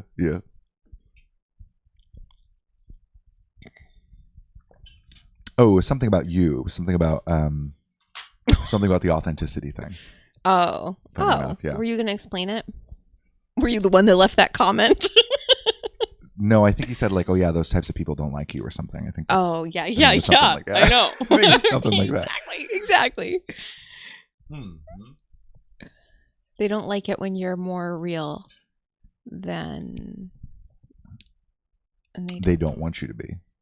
When you confirm not to their way. When you conform. Oh. When you're not conforming to their way. Mm-hmm. I know. Yeah. It's a problem. Yeah. I know. Yeah, more real than they want you to be. Mm-hmm. Yeah, there's a threshold. There's like only... Yeah. Unless you're doing breath work, then you can just scream like the hellscapes. I know. Oh, God. David and I went to a breathwork class in Seattle, remember? Yeah, what, the circle afterwards? Yes. I hated it. That was rough. I wish I had the balls to walk out, but I didn't. Yeah. Not back then. I was I was being authentic. I was being fake as fuck and nice. Mm-hmm. And then we just listened to all these just trauma people. Stories and it was their like experiences. It was like all these girls and like just a mess. They were just a mess. Yeah, they had their hoodies everywhere. on. Mm-hmm. Yeah, their hoodies were up and they were all like, I moved so much and the trauma of my dad. And lots of like scraggly dudes too with like the t-shirt that it looks like he's wore it for like 6 days and he constantly pulls on it like this or something, you know, where it's like really stretched down, like it's like he like just rips on it this. Why did we do that? Someone recommended the book to me around 2011 or 2012. I never read the book but listened to several videos on it, and then I found yours. And then we ruined it for you. Yeah. That's interesting. It is interesting. I think that's most people, funny enough. Timing, yeah, too. that is interesting. I know. Look at you. Yeah. That was right around when we both started this spiritual journey, 2011, 2012. My mom had a stroke in 2011. My mom died in 2011. Mm-hmm. Same time. Yep. I never read the book, but listened to several. Yeah. I know. We found that most people don't read the books. Because if you read the book, you wouldn't follow the teaching. Like, that's the thing. Yeah. And the book is not the same as the way the teachers present it. I know. It's so bizarro. Yeah. One of our old friends he was in Austin, and before that he was in the spiritual community in California. I guess he knows Aaron Abke, so he sent the video to Aaron. And Aaron, I guess, was like, well, I don't agree with the perspectives, but I can appreciate a different, he like had some spiritual response. It's like, why doesn't he just have the real response, which is like, I don't fucking like these two. Well, yeah. Yeah. Like, just fucking hate me. I want you to hate me. Because at least it's real. Yeah, at least be authentic, man. No. Doesn't go there. No, it has to go to compassion. Oh. Yeah. Well, because if you go to compassion, then you feel sorry for us because David and Miriam just haven't found the way. Yes. They haven't figured it out yet. And we just don't have the eyes to see. Mm-hmm, exactly. Mm-hmm. We don't. I have no jokes. No, I was going to try to make a joke. It's just devastatingly sad. It's just devastating. We don't have the eyes to see. Oh, you know what? That is what compassion does. It's a superiority thing. Yeah, it's so no wonder why I hate it. Yeah. Oh my God. Why have I never seen it that way? Oh yeah. Compassion feels fucking great because you pity everyone. Oh. Compassion is just like constant perpetual pity, and you're better. You're so superior in your spiritual knowledge because you know the secrets of manifestation and keeping positive vibes. And oh my God, that's nuts. Mm-hmm. I feel like Emily. That's nuts. Nuts. Yeah. What? Yeah, which is also why compassion as a spiritual authority is great. Like, you want to tell as many fucking stories as you can about the compassion you have for people because it presents you as an authority and superior to people. And because only they could have that much passion or compassion. Yeah, that's why they'll yeah. If only they could have the compassion that I do. I just got her like 2 days ago, so I still feel a bit upside down. TBH, it's very hot here, which is a good change coming from cold and rainy New Zealand. Oh. I used to have a friend in Auckland. I did a random business podcast with this girl who lived in Auckland that I met online. It was targeted toward like Gen Z. That was one of my first things. I was probably 21. Yeah, her name was like Annika. I think Annika. Yeah, that's it. So it's interesting. Oh, I get it. I just got here too, so I still feel a bit upside down. Yeah. That's awesome. Oh, you're funny. That's hard to be funny in the text. It is. Yeah, it's a skill set. I was going to ask you something. Oh, what happened to you? Didn't I already ask you that? What happened to you in 2000, Waldy? What happened to you in 2011/12? Or earlier? Share your deepest, darkest, please, in the live What crazy traumatic experience did you have that sent you into an existential spiral that then translated to spirituality and then eventually led you to a place of intuition and trusting yourself and seeing through all the lies of the world? Tell us. Sound off below. Yeah, but I genuinely want to know. Yeah. Tell us who died. Tell us about the accident, Waldy, please.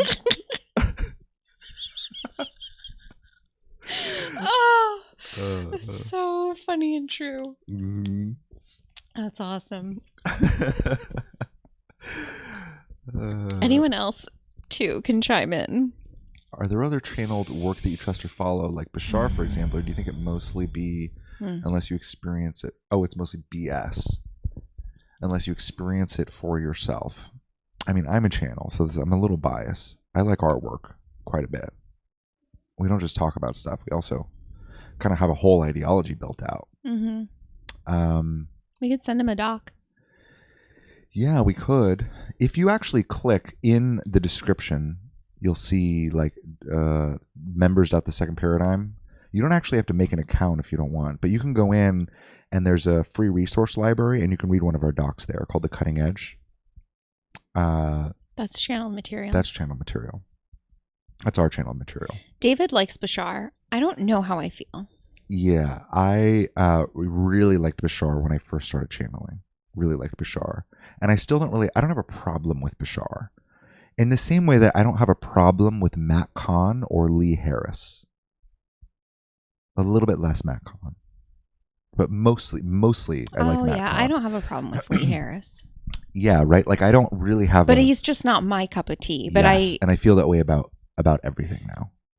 Okay. Bashar. Oh, I guess I could put Bashar in that camp. But there's like something about Bashar that makes me go, and I don't know what it is. It's like it's faint, but it's enough. It's my sniffer, you know? It's the little like there's something that, but I don't get that with Lee Harris. Yeah. Yeah. And yes. My sniffer goes off with Matt Kahn too a little bit. Like yes. But it's mostly because only sometimes. Yeah, there's like a woke ideology that's in there. There's stuff that doesn't feel like it kind of taints the work a little bit. Yeah, taints is a good word. Taint light. So yeah, it's right in the middle of your brown star. It's not quite the brown star. Oh, that's awesome. Yeah, but I haven't followed anything spiritual in a long time. Oh, Paul Selig. I tried to watch him. We watched him like I also don't year. have a huge problem with Paul Selig. Very similar feeling. Yeah, Paul, I don't feel that. The Bashar, there's a little something in there. I don't know what it is. Mm-hmm. Well, I feel that same thing with Paul Selig. Oh, funny. I do. Oh, I don't really. But I think it's more when I really like Paul. It's when he channels it's the experience of it. It's odd. It is the odd. Repetition, and the way the voice sounds. Yeah, I can see that. Are there other channeled work that you trust or follow? Are there other channeled work that you trust or follow? Like Bashar, for example, or do you think it mostly like Bashar, for example, or do you think it most it bothers me? I know. Like kind of weird. Yeah. It like hits me. Well, you know weird. what? It's just because you haven't spiritually evolved enough to be able to have my channel sound weird. Or to be able to understand the double channeling phenomenon, because it is really hard for me to track the actual thoughts real time when I'm listening. Yeah, it's really same. Hard. I can read it, no problem. Yeah, and it is cohesive. It's definitely cohesive. It's not like it's that double thing translates in the writing. It's good. There was one time with your channel, aside from when you were dabbling, but there was one time within the last couple years where I was like, I hate it. But it wasn't the like, this doesn't feel right. It was more like, oh, fuck, I don't like this. Remember? Yeah, because it was the doc, How to Channel Light and Nothing Else. And it was the beginning of it. And it was talking about, are people channeling? Mm-hmm. And you didn't like it. But the way the doc ended up going was essentially that you were channeling all the time. Yeah. Like it is your own soul's essence. Right. And you're channeling your own oversoul connection. Yep. And the idea is to be able to bring light through you into the world. Yep. And without you wouldn't be. Like it wouldn't be coming here. Like you're supposed to utilize, ideally we're here to utilize our connection to God to bring through something very unique and new. And that is channeling in a very real sense. But it's not about like bringing through a being and becoming a channel in a traditional sense. Right. But when you thought that that's where the work was going, your butt puckered and you hated me for like 3 days until the rest of the doc came through. Not hated me, you're just skeptical. Like maybe I don't like B anymore. Yeah. Yeah. I was like, which is good that you would turn your back on my channel immediately. My brown star was wrong. Right, that's good that you're an independent thinker. It's not like you're like, oh my god, I love being everything he says. No. If things got weird ever, you'd be like, I'm out. This is crazy. Yeah. Which I appreciate about you. Yeah. Thanks, love. Yeah. Yeah. I know. There's just like these little like But I mean, I just feel like we're here to do this, you know? Exactly. I've kind of been kept out of most things for a long time. And those teachings, they don't feel applicable. Like that when I do like get in there and dabble a little bit and like see what the other channels are saying, which I haven't done for a while. But every once in a while, some people I follow will share Bashar videos, and then I'm like, oh, and I'll listen, and it just doesn't. I'm like, like it's like something about like eating like vegan or meat and like what's better, and I was like, oh, who's asking these fucking questions?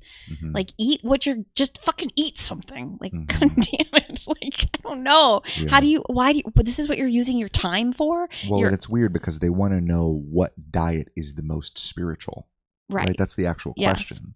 And I think that's what so many people are looking for in mainstream spirituality is how do I become the archetype of what a good spiritual person or a highly evolved spiritual person looks like or feels like?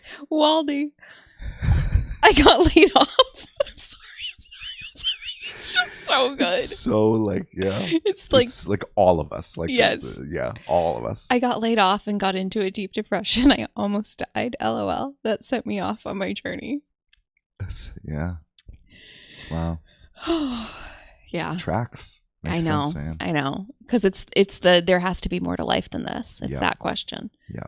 Which we talk about all the time at the Second Paradigm. Yeah. What if your channel has a Stephen Hawking voice? That's that the guy in the wheelchair? Yeah. I don't know.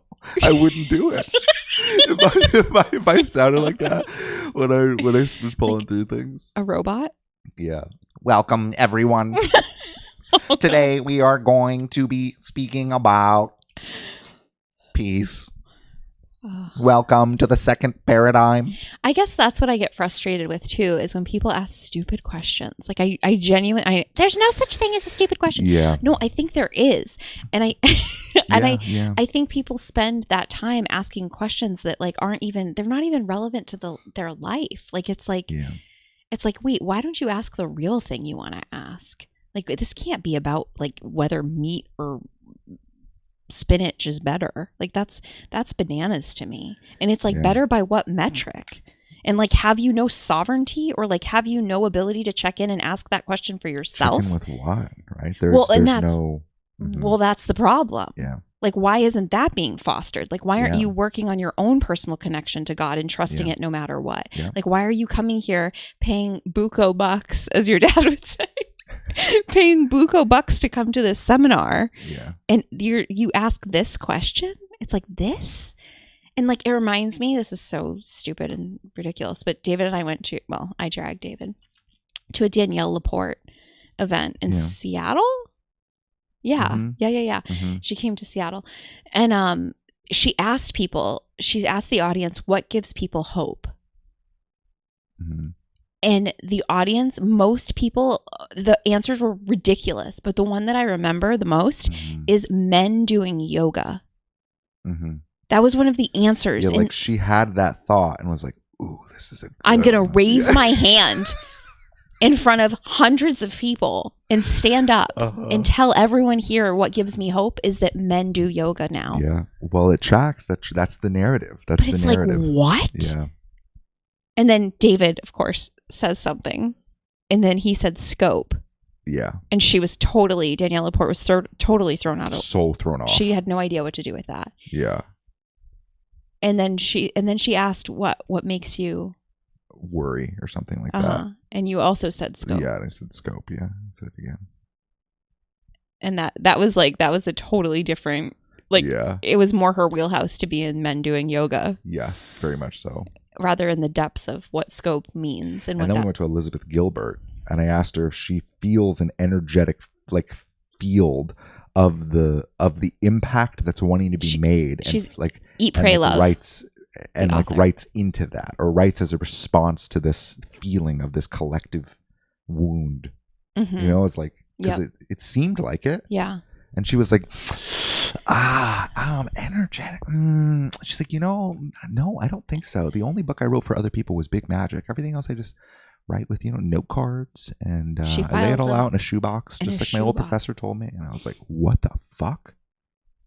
Yeah, it's like, she must know she's a channel. She must know she's interfacing with an intelligence, and no idea. Yeah, there was no spiritual or energetic deep component to the creation. To her work. I would think there'd be oh, like I need to write this to solve this very specific collective problem, or like there's a transformation here that wants to happen. Let me write this story around that transformation. That's how I think when I write. So it's crazy going to events with David, number one, because he always he always has something to say, which I'm like quiet and shy and I never have anything to say, if you can believe that, but it's true. I'm such a fucking disruptor in those I settings. know. So first of all, it's kind of like, oh fuck, he's getting up. So it's like, oh God, okay. And then my second thought, number two, is like, oh fuck, what's he gonna say? Because like it's always something that like they get so scrambled every time. Like even at the HOA annual meeting, you know, he sat in the audience and asked questions about the status of our loan. Like, and they didn't, the people on the board at the time didn't have the answer. They made something up, which then got recorded in the minutes. And I went back and looked at those old minutes and I'm like, they lied to you because that is not the truth. But he asked this like really comprehensive question about our reserve account. Yeah, it was basically like, why do we have $1 million sitting there for no reason and like can't get shit fixed at all? This makes no sense. I'm like, well, you know, you got to keep a percentage of money in the bank to look good. I was like, but it's okay. Do you know the percentage that they require? Like, oh, you know, we're gonna have to look into that. We'll get back to you. But the other thing too about David when he speaks is everyone listens. Like it's nuts. Like people like they nuts. They like turn their head and everyone pays attention, whether they know the words that are coming out of his mouth or not. It doesn't matter. All eyes are on David listening. That's true. And it is like, it is wild. Because most people, you listen to them ask a question, and you're like, you kind of zone them out. You don't really care. You're like, whatever, I'm not listening. Or like, oh, I'm looking at that lady's hair. Or like, you know, I don't know. There's other things going on. Or like, oh, I don't know, whatever. She has a cute dress on. Yeah. I don't know. I'm not usually giving out compliments. I'm more so criticizing people. But, you know, you get the idea. Yeah, it's fascinating. Then that other event, we don't even talk about it. It's my fucking life. Oh, we don't need to talk about it. I just cleared the room. Yeah. It was intense. It was a personal development event. Yeah. But yeah, no other channels that we really like. You know, I think it's because our work is so, it's so like niche. Like there's a very small percentage of the population we're actually talking to. And outside of the people who already have gone through basically what you have, right? I got laid off, got into depression, almost died. Then I started. Most people almost died, LOL. Almost died, LOL. Yeah, right? Lol. Like there's a sense of like resolution around it. It's like, oh yeah, here's where my deep existential crisis started. And then it sent me off on a long, winding journey through a bunch of bullshit that I'm like kind of embarrassed about now, but I see how it got me to the place where I ultimately needed to be. Which is upside down. Which is now upside down, seeing clearly down under. We basically only talk to people who are dealing with deep existential crisis and have found some degree of resolve. Yeah. And the place where it resolves is in a real-time personal connection to God. In a real-time, like I feel deep wisdom resonating within my being all the time. And it is wiser than what everyone else around me thinks. When I tell other people, they know it's wisdom and can acknowledge it. And it's the only thing I care about. Outside of that, we're not really talking to anyone else. And I think most spiritual texts are talking to everyone else.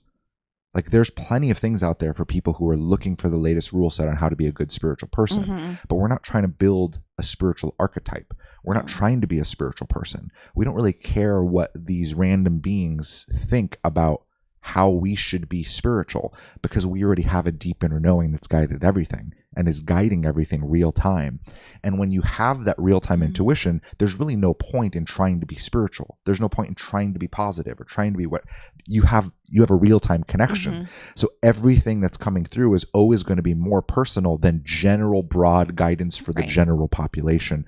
It might be better if all of you were following your highest excitement today rather than following your deepest fears. You know, it's like maybe that's good advice for the average person. And I think Bashar would give good advice to the average person. And I don't think that's bad advice.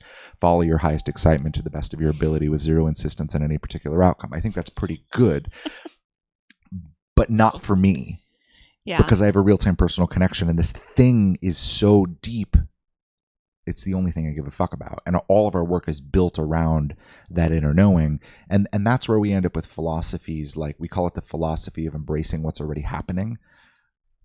We teach and very much so believe that our connection to divinity, it's happening in this sort of orchestrated series of events, and we're getting driven into our experience in very specific ways. Like there's specific psychological and emotional processes that are happening to us, generated and like amplified by God. And it's what we were talking about earlier on this live. It's like, yeah, it seems like there's something collective happening, but it seems like we're getting pressed even harder to prepare so we can be more solid for the collective later, so we can speak and be the calmest person in the room. Like those things seem to be happening to us as intuitive people who have gone through this experience, and most people haven't experienced this at all. Right. So why did we go through this? And that's what the cutting edge is, and that's what all of our channeled work is about us, this weird population that seems to have had a divine intervention. Yeah, I think you'll really like the cutting edge. I think so too. The doc. And I can't make sense of myself or people like us any other way anymore. It's the only way I see it, is that we are the cutting edge. We're doing something different. We had a divine intervention and we have a role here to play. And it's not even that other people don't have roles or don't have their souls or don't. It's like plenty of people are light. Plenty of people are doing the right thing. Like we see light in the lifeguard who our complex hired, and we love talking to him. He's a great guy. But like, I don't think he's here with a divine mission to bring something fundamentally new, like a piece of work or something, or to play some specific role. Like I think he as light is already playing his role, and he's already in his family unit, and he's doing his thing, and he's awesome. Light and he's bright. And I see the same thing in like certain Christians that are out there. I love like John Lovell from Warrior Poet Society. He like teaches people how to like run and gun and like be a good Christian father. I appreciate him, and I think he's doing what he's supposed to do. And I imagine that's what his guidance would compel him to. But then there's us, and it's different. And there seems to be this population, and we just keep meeting more people, and we're all just drawn together. And people like you just keep getting drawn to our work, and we just shit on other people's work, and you're like, wow, I really love these guys. It's like, it's weird. Thumbs up. Yeah, wow, good video, guys. We're just like, they're fucking dark, and it's like, I cannot believe people read this, and Jim sounds like a cuck. We shit on, and it's like, there's just this resonance. I know. Yeah, I got to give you your flowers. But we seem to continue to find more and more people who have gone through this sort of divine intervention and have ended up in a place where now you are fundamentally different from the rest of the world. And that's what our channeled work is for. So it's like, I think most channeled work is for most people, and ours isn't. And I think that's going to forever limit the potential of what our business will do. I think it's going to forever limit like how big we will be. But like, we got to fucking do this. Like, we're the only ones that seem to be talking to us. And all of our work it's helped us not be crazy, to not just be unstable and ungrounded, and to engage more with the world. We've gone through this process along all of our people who have done it with us, and we've ended up in a place where it feels like now we have a pretty good grasp of what's trying to happen to people like us, and why we have this unusual intuition that nobody else has. And it seems as though we're being driven into a fairly specific role, and I don't see anything else that I would rather be doing than this thing that we kind of fell into. Divinely orchestrated. Yeah. I agree. I like that he spelled nuts. Yeah. Now I know how to say it. With the double T. Yeah. See, I know, it's the humor in the text. It's not easy. That's awesome. Yeah. I agree.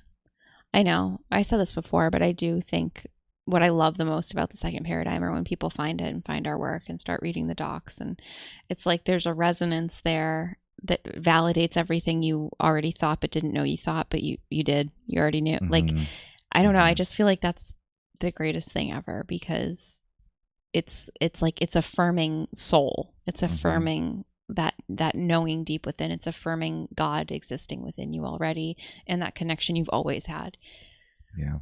Yeah, it's cool. Yeah, we don't really have like a here's what to do or what to think or what practices to do. Most of it is just context. Most of it is just like, here's the experience from our perspective of what's been happening to you guys here. Right. And it's like, oh, that makes way more sense than how I was Yeah. trying to make sense of it. And I think most people like us, most highly intuitive people who have gone through this weird transformational journey is guided by God through spirituality, not because of spirituality or gone through the spiritual journey. Like we were pulled through spirituality and somehow we made it out into something that was real. Mm-hmm.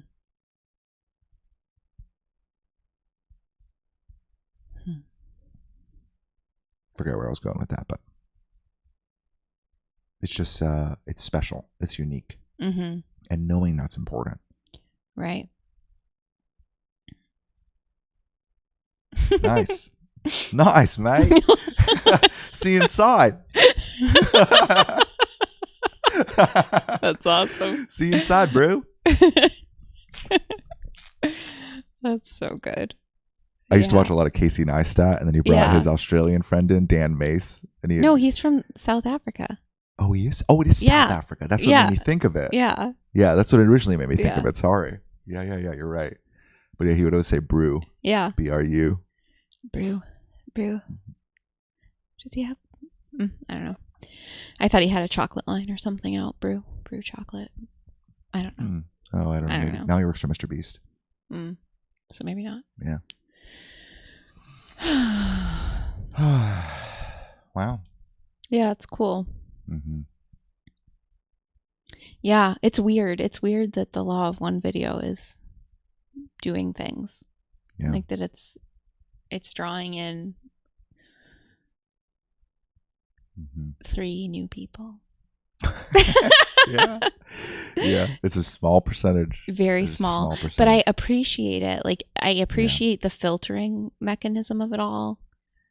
Like, what does Emil say? Makes sense. It's slowly bringing people in. Yeah. Mm-hmm. That's 1,000 times more than. All right, easy there. Wow, buddy. How do we block user? Can we have him speak into the abyss? Just time him out for a couple minutes there. Yeah. We got some nice things to say. Yeah. You can come back, Emil.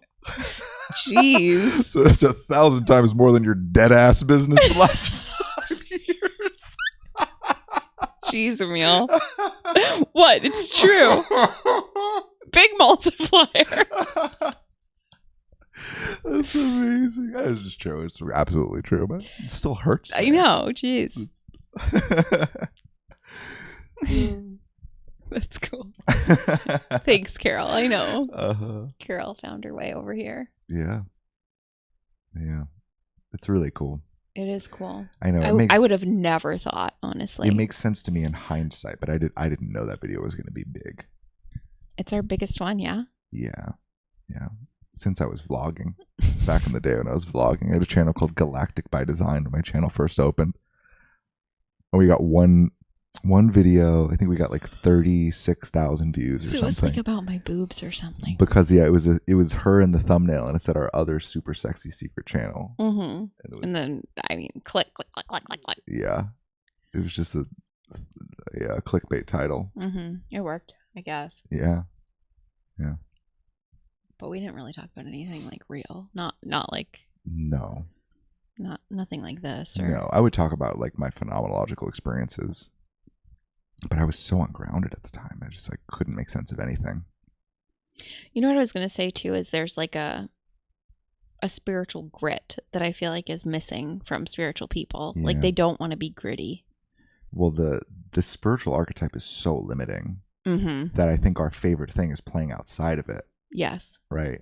Yes. And that's where all that grit comes from. Mm-hmm. I think that's why we kind of have to curse.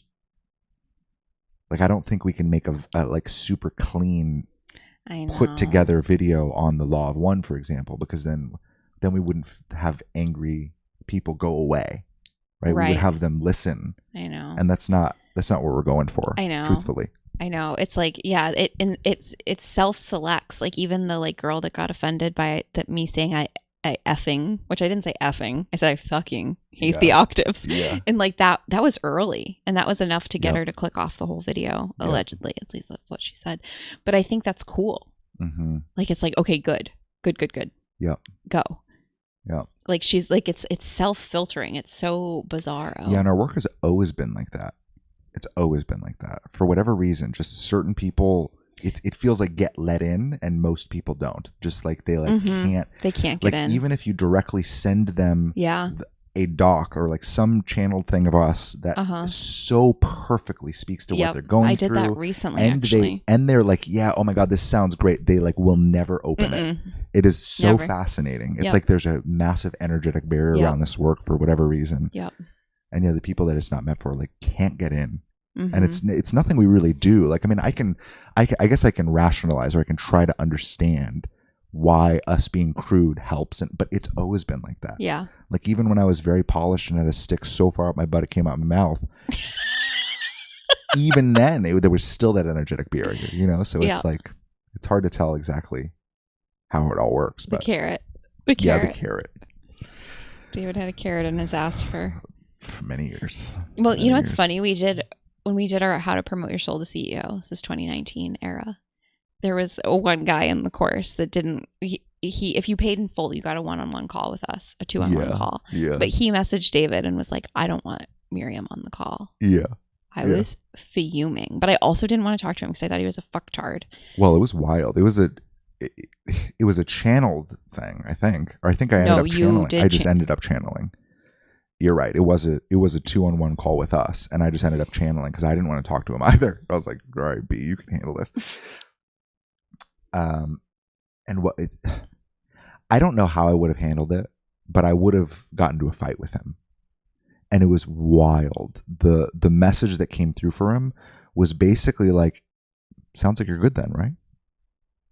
And he couldn't. You can tell he was like, no, like I want, like, no, I mean, I want something, like some sort of guidance or something. But like his like he couldn't get through the arrogance, like he couldn't, and he was like, yeah, I guess you're right. And that's I am good. Yeah, I guess I am good. I was like, all right, well then, yeah, I mean, if you're good, then you're good. Then what are you even looking for? And I was like, wow, that's fucking. I know. Why? And it's wild that's the thing that sent him away. At the end of the day, I know. Like, and then he ended up coming out as a channel later. I was like, oh, brother. Yeah. But it was fake. Yeah. It was, I'm closing my eyes. It was like there was no felt sense of the feed. It was just like, love and light is very good. And all of you should be more love and light. Yep. And I was like, oh, this is uncomfortable. This is like awkward. Okay, what did Carol say? You should do more on like A Course in Miracles. Carol. I know we'll do more. Haven't found it. Haven't found anything yet. Oh, Steiner. Yes. I forgot. That's probably do next. Steiner. That's probably next. We'll probably it's do also Steiner. niche. I know, very much so. But yeah, How to Know Higher Worlds. But we probably won't put How to Know Higher Worlds in the title. No, It'll be like, we'll do like is Rudolph Steiner the Red-Nosed recruiting Steiner. Kids for a dark Harvesting rituals. Yeah, it'll probably be something like that. Okay, what does Emil say? Yep, that was me. Was always trying to recruit. I know. I know. Which is why I think it's so awesome to see some new people when I send stuff to so many friends with no effect. Yeah. With no effect is funny. Like it's like Pokemon.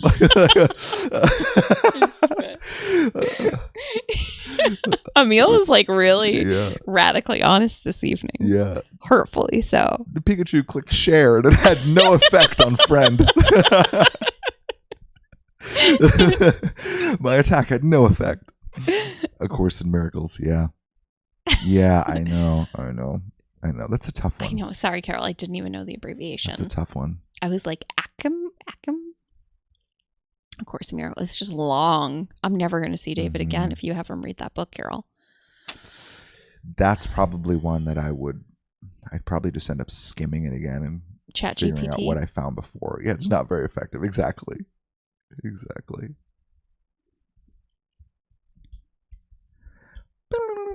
I know. I've shared stuff too over the years, obviously, and it just like doesn't. Yeah. And like my Instagram audience, I think, is very different than like the true second paradigmers. You know, like it doesn't always translate. Yeah, it's interesting. Or like, I don't know. David put a new doc out. Like, yeah, it just doesn't. No. Yeah, it has to be like a timing thing. Like it truly is the divine orchestration of it all. I've seen it 100 times over again. Yeah. I mean, the only people that have come in, because from the very beginning, there were more people in the second paradigm than stuck around. But then we went through phases of like, as we got clearer on what the work was and what we were doing and what our ideology was, there were plenty of opportunities for people to hate us and then like just spiral out violently. It was like our business, I think, was biggest at the beginning, funny enough. Mm-hmm. And because I had a pretty big Facebook following at the time, because I was in the coaching industry for a long time. My brother was big. We had like a whole, it was huge. I had a bigger following too on Instagram. Yeah. And then you had people unfollow you. You made them unfollow you. Sure you trimmed down your audience, which is wild. Sure did. Wild. Mm-hmm. I was like, I don't want these people following me anymore. Just removed them. Yeah. Yeah. I guess you don't do that. Well, yeah. I mean, we've kind of felt that for after maybe the first couple of years. It was like, we got to like clean this up. Mm-hmm. Because that first course was rough. Yeah. With that guy in it. The newfound channel. Yeah, the newfound channel. Oh, little leprechaun. Mm-hmm. I was not a fan. Mm-hmm. But I was still insecure back then, and and I thought it was like me. I was like, oh, I should just be, more compassionate or whatever. Like, But it's like, no, what are they thinking? No, it was just not a great fit. Like actually not a great fit. Not like I don't like you in my coaching program, so I'm going to say it's not a good fit. No. It just wasn't. Actually, it just wasn't right, no, right? It wasn't right. Yeah. Yeah. I know. And then when 2020 happened, I like shared like a Judy Mikovich story or something, or video. Mm-hmm. Like in our community. Yeah, and people didn't like it. Talking about how who was the New York guy? Como. People were talking about how Como was like heroic and like gave them hope, and we're like, this is not a good fit. We're like, we're going in completely different ideological directions.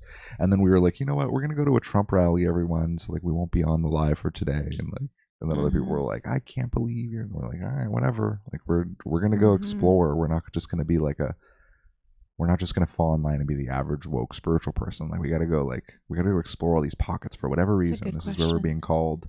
Carol, what did you teach back then? Back then we taught body versus soul. Yeah, body versus soul. It's actually, I mean, we essentially taught like the first 3 or 4 docs that are even in members in our community.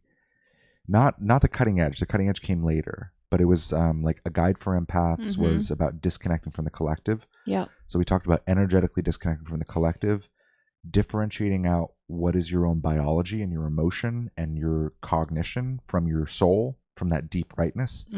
We didn't call it a deep rightness back then, though. It was just body versus soul. And we talked about like setting a trajectory, like getting clear on where your intuition or where your soul is trying to take you, and then doing things that are in alignment with that and only that. But what it very quickly turned to was like, I don't feel like there's anything other than like everything in my life is wrong. And I was like, all right, well then like it was mostly about transitioning out of things, transitioning out of like toxic relationships and crazy fucking like marriages and wild dynamics with people and with friends and like narcissistic people. It was like we got into just this huge like clearing phase of clearing out all the bullshit, and most of our people were in that same place, and they were just like laid out emotionally all the time. Like, I'm a lazy piece of shit, and I cut out all these people and I don't know what to do. We call it the spin cycle. You're just like spinning on all your shit, and you just think basically it's over. It just kind of feels terrible. And then maybe 2 weeks before COVID, a doc came through on peace. No. What? The exact same day. It was the exact same day that the lockdowns happened in Austin, which is where we were at the time. That was crazy. I stayed up all night, and then I got frantic texts like 3 or 4 hours after the doc was done. I got frantic texts of like, did you guys hear there's lockdowns? Like you shouldn't be at coffee shops. Like, what's your plan? Where's your water? So it was right before. Like our but plan. It was right. Yeah. Water. Did you guys, yeah, we're like, it's a sink. We just moved here. Brita. And we're going to stay at an Airbnb. And we drink tap water. And like, doesn't your faucet still work? Like, what are you preparing for? Yeah, so that was that. We were I think already changed everything. From there, from peace, that changed everything because everything got very subtle, and it was about finding an emotionally neutral space internally to where that intuition was heightened and where we were clearer. And before that, we didn't have that. Right, because we needed the biological flare-ups to be turned way down. Yeah. Because then we watched everyone their biology be manipulated by 2020. Yeah. That was nuts. And I felt like we were mostly free from it. Yeah. It was still heightened and scary to walk into stores and get kicked out. Yep. Or have a confrontation with the person and say, no, I'm not wearing a mask. Yeah. What are you going to do about it? And then they're like, nothing. And you're like, okay, perfect. Thank you. That was biologically uncomfortable. Yeah. But the soul knowing and the truth of the bullshit was the initial read. And that's the thing that we followed, no matter how biologically uncomfortable it was. Remember at Starbucks, they wouldn't serve us unless we put a mask on, and we were outside. It was like it was a walk-up window. And she slapped. I don't know if it was a guy who transitioned to a girl and had dreads and like long nails. It was like very Starbucks woke worker. Like wouldn't open the window, or her manager wouldn't open the window. Yeah. And then she ended up coming over and was like, "Well, I'll take your order." And it was like, like that kind of weird, like right in the middle voice. And we were like, "Wow, this is like, so intense, awful." Made no sense. We were like, "We're not going to wear a mask, but like we would like a coffee." And she's like, "Okay, well, I'll get that for you." I was like, "All right, good. What else can I get for you?" That was a different one. That was different. A gay guy in Tucson. Drive-through. Yeah, wasn't that Tucson? Lago Vista. Oh, Texas. Mm-hmm. Yeah, you're right. That was still Texas. Mm-hmm. Just different part. Mm-hmm. Yeah, that was wild times. But yeah, I would say the first, we technically founded the second paradigm in March of 2019. That's when we formed our LLC. But I started channeling at the end of 2016, and we met 2 days later? Mm-hmm. 2 days after my channel opened, we met. And then I was pulling things through regularly. I came out as a channel publicly in May 2017. And then we were, obviously talking all the time about stuff. But so probably maybe the first year and a half of my channel, I wasn't doing too much. When were we in Tulum? End of 2017? Mm-hmm. So that's probably about when the work started. Mm-hmm. So from the end of 2017 till 2020.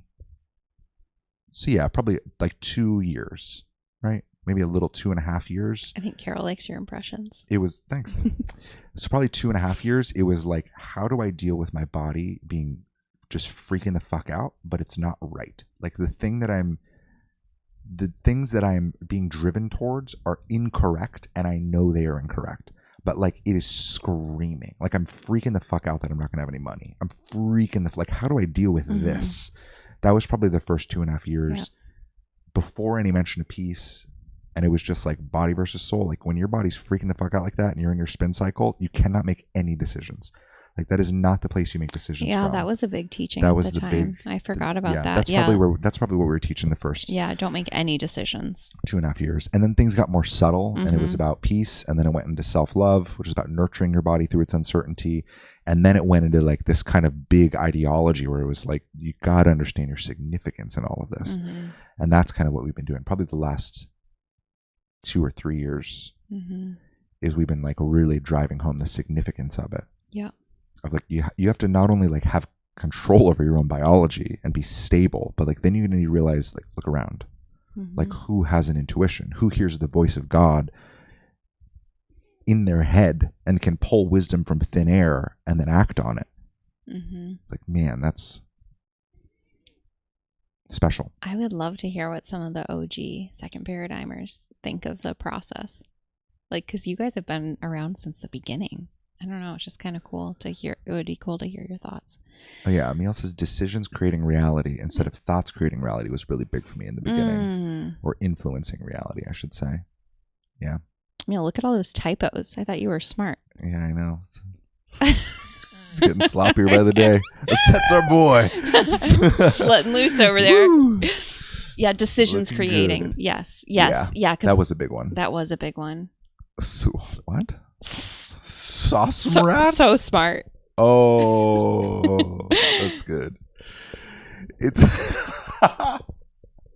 Ben's sarcastic ass. It's been a non-stop journey of joy, non-stop fun. Yeah, I was looking for Ben's like solid now, but probably the whiniest second paradigmer for a long time. For sure. What do you mean? For a long time. Is. No, he's leveling out. Ben's leveling out. You're giving him way more credit. I think Ben's more solid than ever. Sorry, Ben. Just agreed. I don't know who he's agreed with. Probably you. I still am. No, being whiny. The whiniest second paradigmer. Yes, he is. But even just recently, he was complaining about something. I can't even remember what it was. With Miriam. I'm with Miriam. I'm with her. I stand with her. Oh my God. Awesome. No, he's awesome. Recently, and whatever. I can't remember what it was. Obviously, can't get into the specifics anyway, but. It's funny. Yeah. That's really funny. He is the biggest whiner. So maybe a testimonial from Ben isn't ideal. Yeah. But yeah, I don't know if anybody's up for talking about it, because I just think it's kind of cool. I mean, you guys have been with us for a really long time. Yeah. Like, and you saw so many of the things, like, There were a lot of ideological pivots that at the time were like, it was like revolutionary, and it changed everything. Like, it changed the way that we did life fundamentally. Yeah, and people didn't pivot with us. Yeah. And every time. And it was weird. It was weird. I thought it was weird that they didn't pivot with us, because these things felt so obvious. Yeah. Like wearing a mask equals bad and wrong, stupid and retarded, and not actually real or do anything. But it was like, no, you have to. It's like, wait, what? You're falling for this? Like, wait, you're not checking in? Yeah. Like, what do you don't have? Like, you don't feel that there's something intuitively off with everything that's happening right now? People from the beginning, they genuinely didn't. They were scared. Como's a hero, and he seems like a strong masculine figure. If they didn't know how they were going to eat at the grocery store unless they wore a mask, it's like, well, then you walk in without it. And it's like, no, I can't do that. Yeah. But that was exactly the thing we were for us personally, being guided to overcome, was the biological discomfort. Yeah. I got bit by a bug so many times. It's so itchy. Oh yeah. And I started scratching it. So now it's just it's just a cluster. Little Star of David. Yeah. Which I don't know about that symbolism anymore. Yeah. I know. All the symbols. I know. Yeah, it was interesting. And I mean that's what happened with friendships too. Like, even like the BLM stuff, Yeah. It's so weird too to still see like big banners hanging above churches that say Black Lives Matter, with like a rainbow flag and a trans flag and the Black Lives Matter. It's a weird juxtaposition. On a church. Like, it's just like, I'm like, it's so. Yeah, it's like Jesus died for our sins, and also Black Lives Matter. That's wild. Ben says, on a genuine note, this process makes you grow the fuck up. I'm way less of a bitch from when I started. I agree. That's what I was trying to say. Man. I was trying to give you your flowers. That's true. I know. Yeah. Like, now when you whine, you like go into it. Like, you like amplify it so we can like get to some shit. But it used to believe the whine. Oh, that's true. And I mean, so did we. We were all so fucking retarded.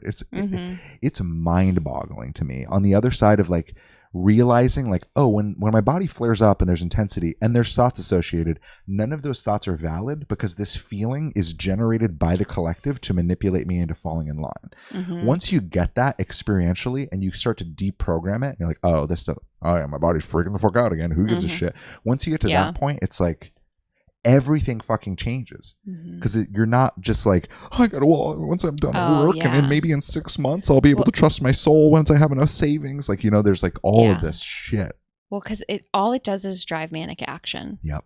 And I mean, we saw that. We see that every day, which leads into Danny's point. Slow and steady will always be ingrained for me. It's my go-to. Yeah, she was a little speed demon. Yeah. I use the demon term loosely, Danny. I don't really think you're... She just had horns and was just snorting speed all day. No, we were a little like zippy. Yeah. Yeah, you were always zipping around.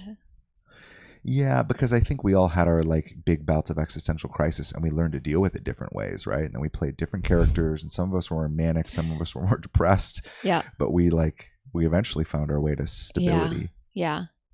And you find out who you are at the end of it, It's cool to feel who you are without all the bullshit, without that like flighty shit that all of your identity is connected to. It's cool to have it all die. A big one for women is the speedy, the manic. I think going slower is more our pace anyway, but it's hard. Yeah, I don't know if it's a woman thing, but it just kind of seems.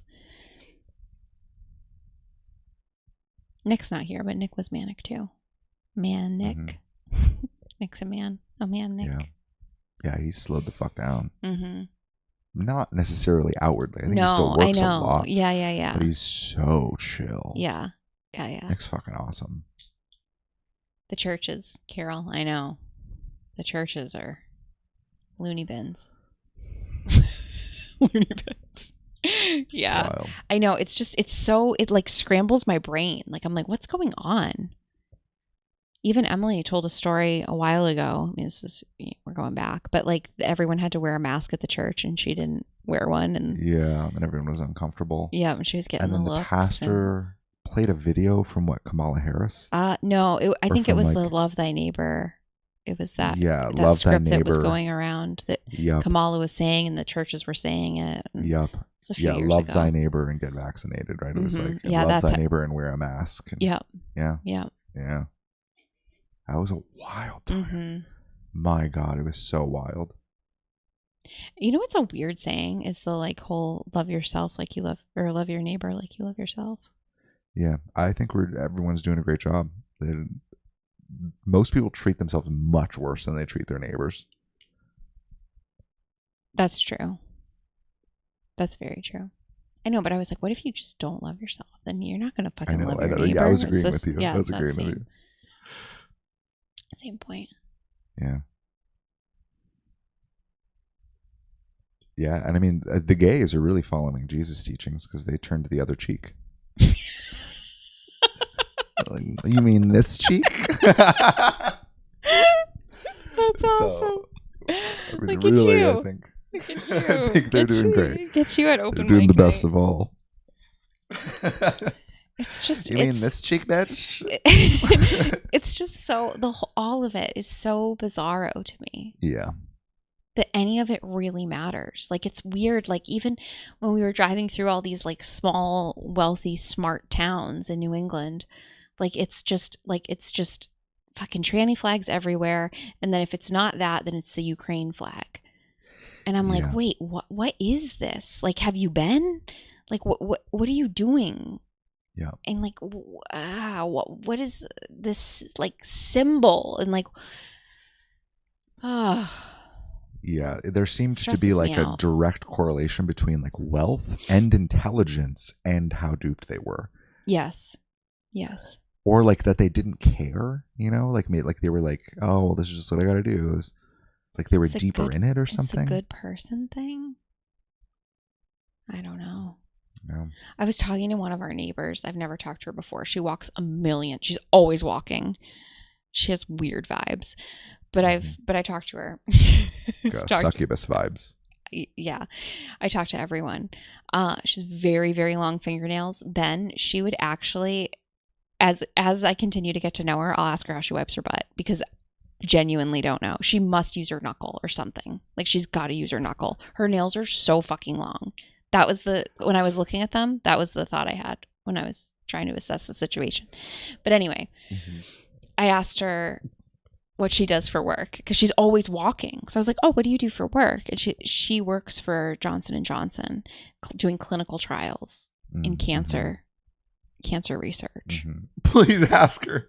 Oh, I will. I will, but I have to build the relationship first. We're not not quite there yet. Yeah, we're not quite at the banta. It's a little too soon. But I'll get there. Maybe she uses her nails to wipe? Well, like scoops? No, scrapes? Emil. No. You're wrong. That is way off base. I think it's a knuckle thing. I genuinely, I think. Or it's like the side of her finger. Oh. And yeah. Oh, that's weird. The nails are they're long. Yeah. They're very long. Yeah. Anyway, but she was saying, I was like, oh, I said another person around here also works in big pharma doing clinical trials. I was like, oh, that's interesting. And she's like, oh yeah, this is like the hub of all of the, I'm going to mess up the word, bio. Yeah. Biotech. I was like, oh, is it? And I think it is. As we were getting closer today towards Boston, I was like, oh, I bet you it's in here. Yeah, all these like biotech labs, and like even the like wastewater testing lab was founded here in Massachusetts, I think in Cambridge. Where that whole thing where everyone was angry because they were going to start testing the wastewater for various viruses COVID. And whatnot. Yeah. And then, and then lockdown based on wastewater. Right. Based on geographical location. Yeah. And use the like geofencing, the grids to control how far outside the city limits we can go. Emil. Is that mud fly? I know. Emil is just making poop jokes like a adolescent. It's like so many. You just keep going, just stacking up. Now we have to talk with this fucking here for 20 minutes. I know, Danny. Keep making more jokes. Danny, say something. So that everyone type 1. Get this chat rolling. Anywho. Yeah, it's interesting. It's fascinating. And like, I don't know, this whole area is like prestige, Massachusetts, New England colleges. Yeah. I mean, I actually forgot that when we got here, how difficult it was, like the vibe, how hard it was on me here. I forgot. I know. Because I mean, I was so used to, even Tucson's fine. Tucson's like very chill. Like it's basically like, it's where you go to retire. So it's college and just chill. Everyone's like chill as fuck and they're like 65 and golfing. And then living in California, I got even more chill. Oh yeah, you just give heart hugs to perfect strangers. And then in Texas, we were like in the chillest, like we were still in the California vibe within Texas for a while. Yeah, New England is like here, crass and rude and super sarcastic and like lots of banter and like more like it's like fuck you banter, not like looking great today, chap. It's not that kind of banter. No. It's like well then fuck you, bitch. Uh-huh. It's like that kind of banter where it's like you gotta be used to it. Yeah.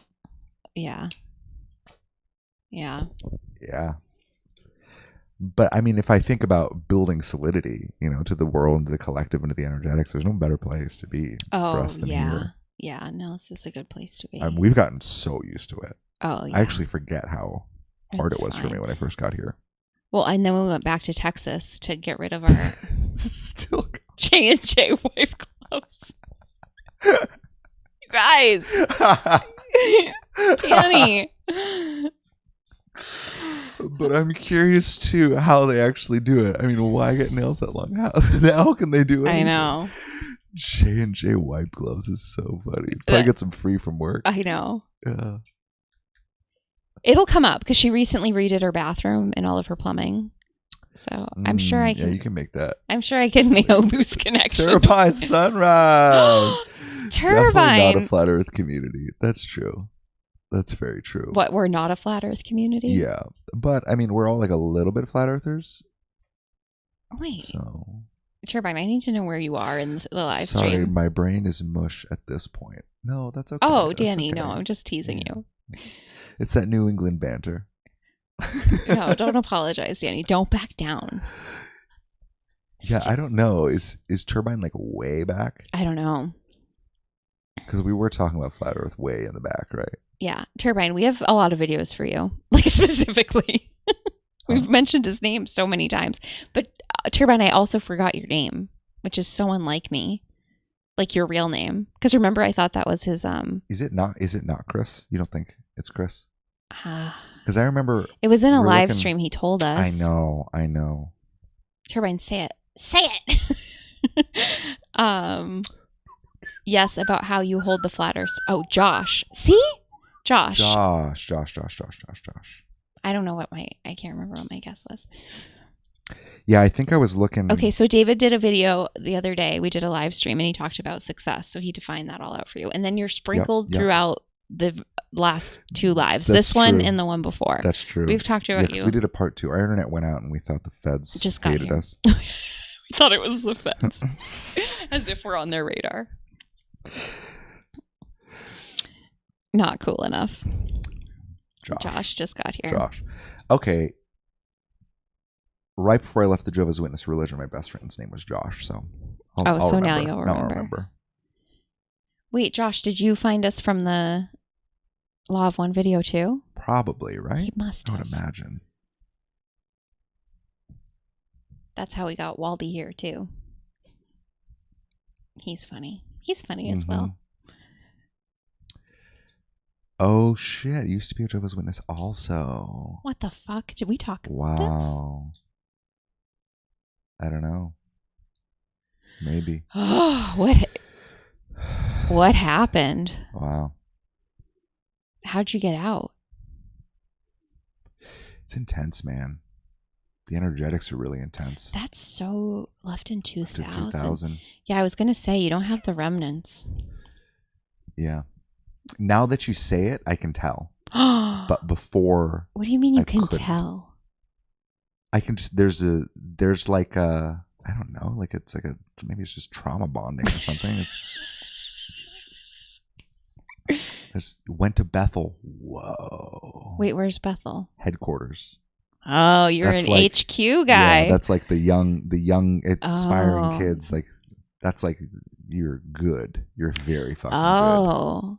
Yeah, like they send you off to New York to go work for the society. Oh. Oh, I'm getting like chills in a weird way. Brooklyn. Wait, Yeah.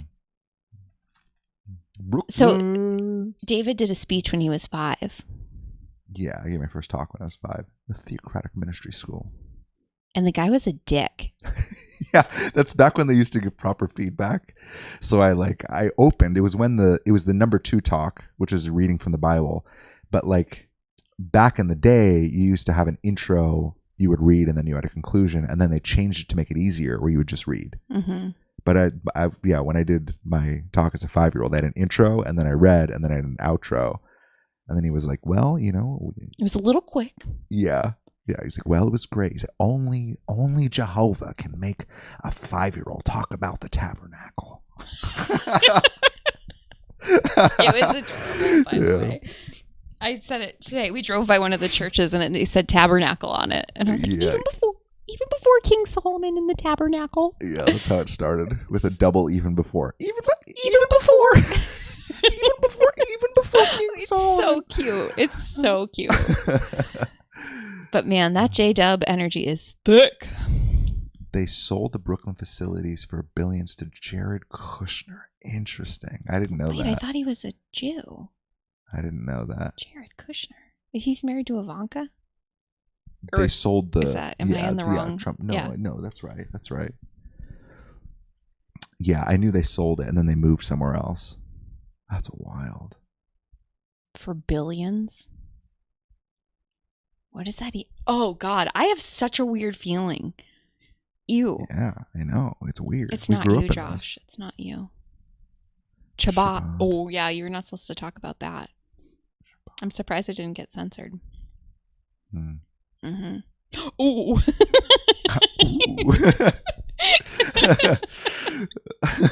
Wow, that word's only deep down the rabbit hole. Wow, you've done some digging, my friend. That's the diggingest of digs. Wow, you must have those long nails, like Yeah, my neighbor. you've gone scraping recently. That's wild. Oh man, I feel like we need to get on the horn. Wow.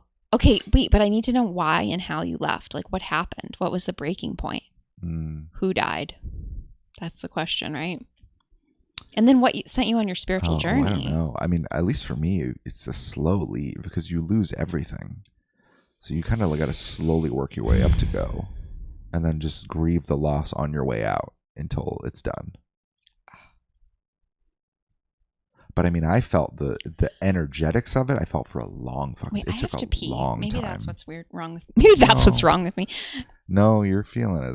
There's a entity. Yeah, I know. And it's intense. Hold on, let me go pee. Don't leave. Don't keep talking to them. I'm not leaving. Don't. Oh, you mean don't stop? Yeah, that's like entertain them. Entertain them, my friend. It was cute. What was cute? Oh yeah. Turbine says started asking better questions. Yeah. Same. But I was also a kid and just wanted to leave, Or I wanted to date. Girls and then drugs. Girls and then drugs. Combo. I guess girls and friends, and then that led to drugs.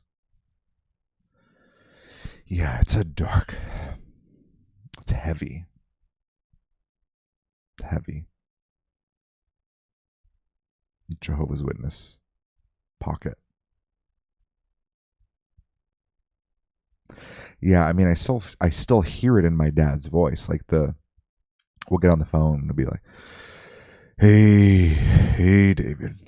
And after a while when we talk, it kind of goes away. But there's an existential sigh constantly, just kind of there in that religion.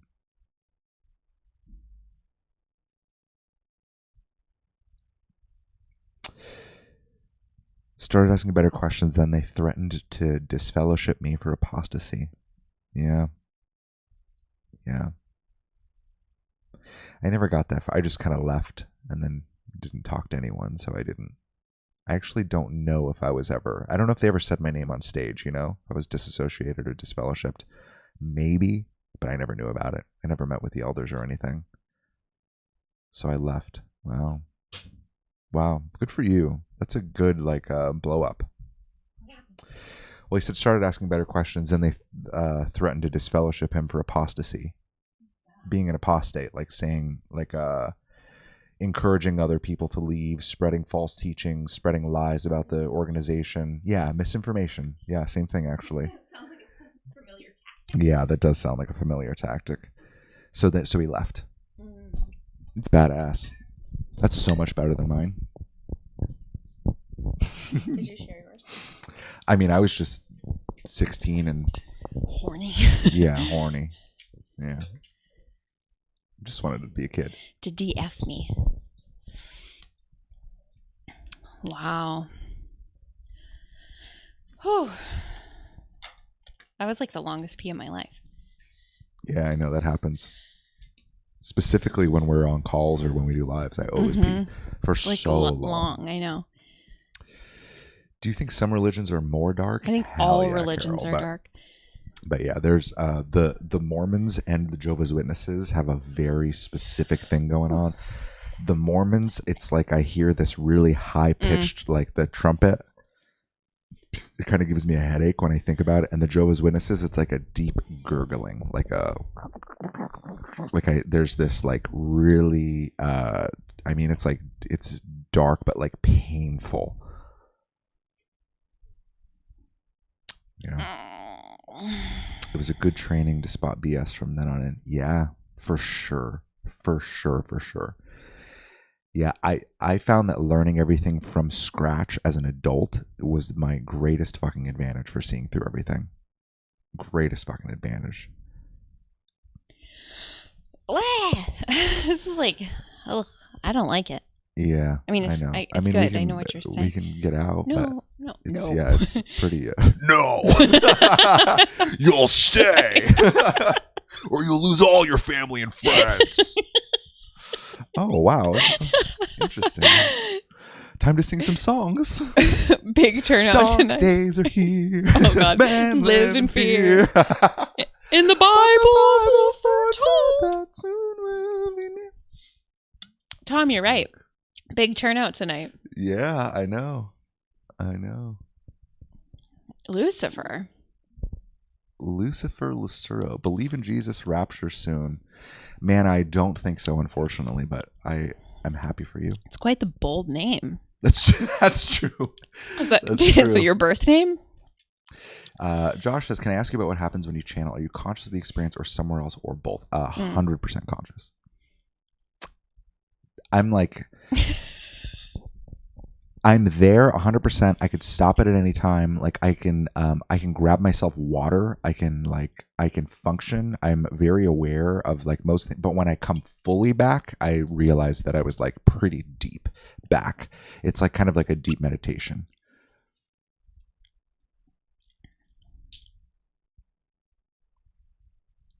Yeah. I think the way I used to describe it, I think this is pretty good, but it's like I go into meditation and then I find the ticker tape and I can, I'm reading like subtitles. It's like I'm reading the ticker tape, but it's not in English. It's a felt sense. And then I'm real time articulating it. And after a while it gets in the groove. But it's the feeling of when there's something on the tip of your tongue and you don't have words for it, perpetually and then it gets into a groove, and then it just keeps rolling. Mm-hmm. But the first word feels like that, and if I were to stop, it would feel like that perpetually. The whole time it feels like oh, there's something right on the tip of my tongue. I know it and can feel it energetically, but don't have the words for it. It's that feeling perpetually, but it's snowballing. Done. Yep, until it's done. Yeah.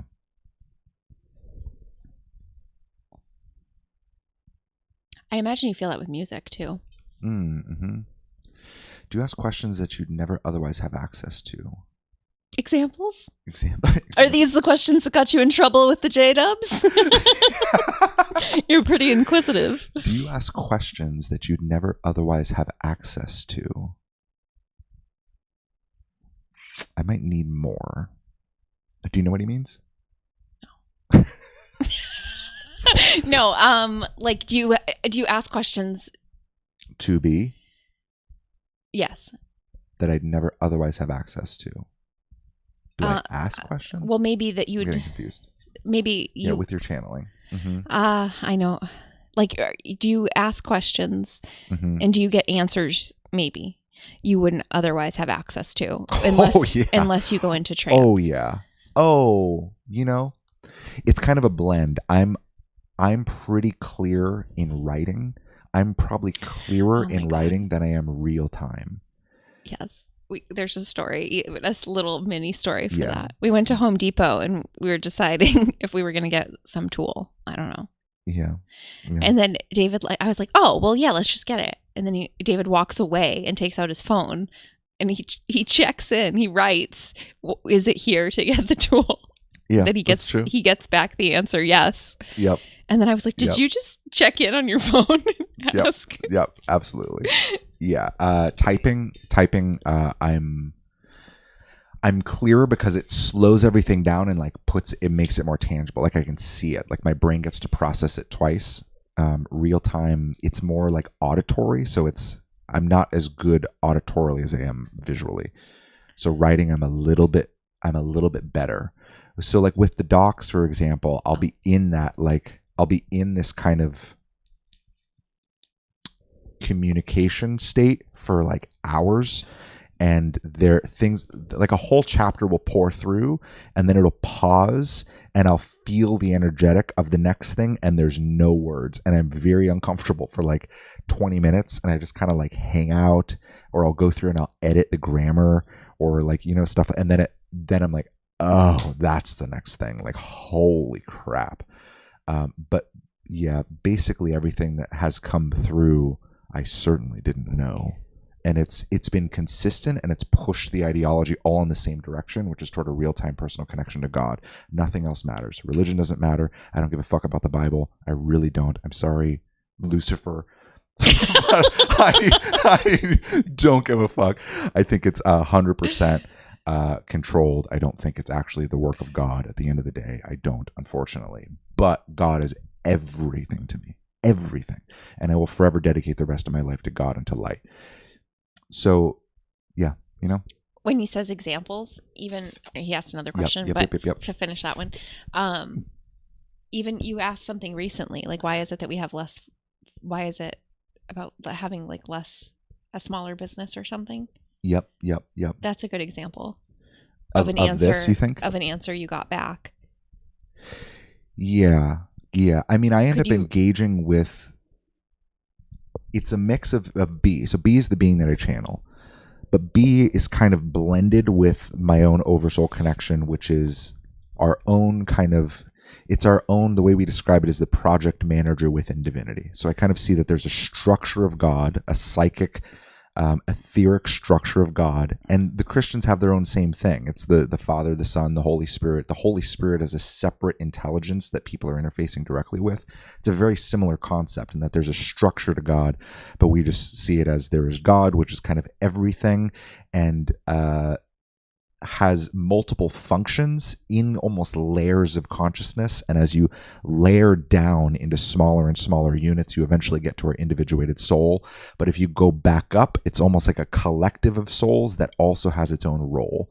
So that oversoul unit, the way I understand it is that B and I share that same oversoul unit. So we have very similar values. Our souls are almost identical. But we're like two distinct people, slight variations within God. And God seems to be divvied up according to like a sea of different values. So one of the things that B talked about, this was way back in the day, I haven't thought about in a while, was that there's a difference between fragmentation of God and an individuation of God. And what God essentially did to create all of this was individuated down, which means taking essentially a copy of itself and prioritizing all of its pieces. So I am a different priority of all of the values of God than you are, than Miriam is, and that prioritization of all of the values of everything possible in existence seems to be what our individual souls are, which is why we're so unique. Yeah, kind of like a fractal. Fractaled down, the smallest unit seems to be our individuated soul. And it's more fixed. Like there is like, it's hard in English, but let's say like love, wisdom, truth. Like Miriam would put truth higher than wisdom and love. Definitely. I would maybe put wisdom like above truth, right? And they're kind of almost identical, almost synonyms, right? But there's slight different variations, and that changes the way that we interact. That changes the way we interact with our circumstances and the way that we interact with each other.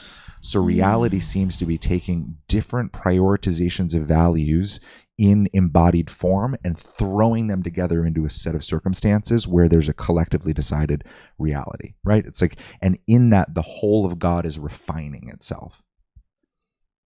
So, yeah, I mean, I end up engaging with the things that are coming through, but all of this materials come through and all this context to help understand what reality is. And I think I ask a lot of questions that try to push the edges of my understanding. And I end up in, I guess to go back to Miriam's example, I end up in these situations where based on the ideology of what I understand about reality from this work, there are implications that I don't like. And that's how I end up pushing my own emotional edges. So like I'll end up asking myself and kind of checking in about it of like, why is it better for our business to be smaller now than bigger? Like, why is it better for us to be in this exact set of circumstances here versus like a massively scaled up version of the second paradigm? And I think I find more answers by taking the implications of what's already come through to their end, to extremes, things that I wouldn't necessarily agree with, or I like they just hit wrong inside where I'm like, man, I really wish that we were more successful, right? To go back to your question, like emotionally I can feel that, but I can also feel the deeper truth that like, it's right. And right now, this is absolutely right. And I think back to like the version of myself who we were in 2019, where we're like, how to promote your soul to CEO. And you got to differentiate your body from your soul and like just trust and eat ice cream. That's fine. Like we were kind of on it, but not quite. And now we're much better at this. And I know that it's only going to continue. We're going to get more clear on what reality is and how to actually help people and how to get in there and how to speak to people and how not to give a fuck about the many Lucifers of the world who think that we're not going to get raptured and then, he will. And that's awesome. But I think we're getting better at being ideologically different and finding our people and speaking the right things at the right time. And yeah, there's a lot in there, but on the other end of it, have you been deceived by an answer? Do you find it entirely trustworthy? On the other end of it, have you ever been deceived by an answer? Or do you find it entirely trustworthy? Listens loosely. I just read it to you. It's interesting because we've changed a lot over the years. The work itself has been very consistent. That's true. But what I've noticed is that they've allowed me to be retarded. And there were certain aspects of my retardation that were more present, mostly in my writing, like my personal writing along the way, like for the second paradigm or for our podcast or in these settings. They allowed my retardation to exist and didn't really touch it and would use things as metaphors. Like back in the day, I had a much more consensus perspective on like the development of humanity, like creation, the anthropological record, and like Homo sapiens, like the cognitive revolution, like 70,000 years ago. And I was more in the weeds of like trying to figure out what reality is and thinking that there were consensus answers. And they ended up using a lot of my misconception about history and even just like the galactic context, because I used to think all of this was just fucking aliens or something, like multidimensional beings that were in bodies and like ships and shit. Like I had a very weird perspective because it's almost like the cartoonish because devil. My mentor did. Yeah, it's like the cartoonish version of Satan, right? That's not what we're talking. We're not talking about some big fucking beefy buff red guy. We're talking about a non-physical dimension, higher dimensional fucking being that has the paradigm that thinks that it, alongside other non-dimensional higher consciousness, just souls not in bodies, can get together and do something better than God. That's what we're talking about when we say Satan. And today, like when I say B, I'm thinking of a soul that is connected through this oversoul structure, and we share similar values, and this works out, and his sole purpose seems to be helping here, and there are things that couldn't be articulated in this way without this kind of channeling phenomenon. And in a weird way, it's kind of ironic to be a channel because I'm the same as all these other spiritual teachers teaching the exact opposite message and also doing the things that Christians think are demonic. Like there's a really ironic like that makes it work. It's weird it makes me want to sing Alanis Morissette. Yeah. Isn't it ironic? Yeah. Don't you think? Yeah. So there's a lot there, but I think a lot of my retardation was there, and B would use would let it be.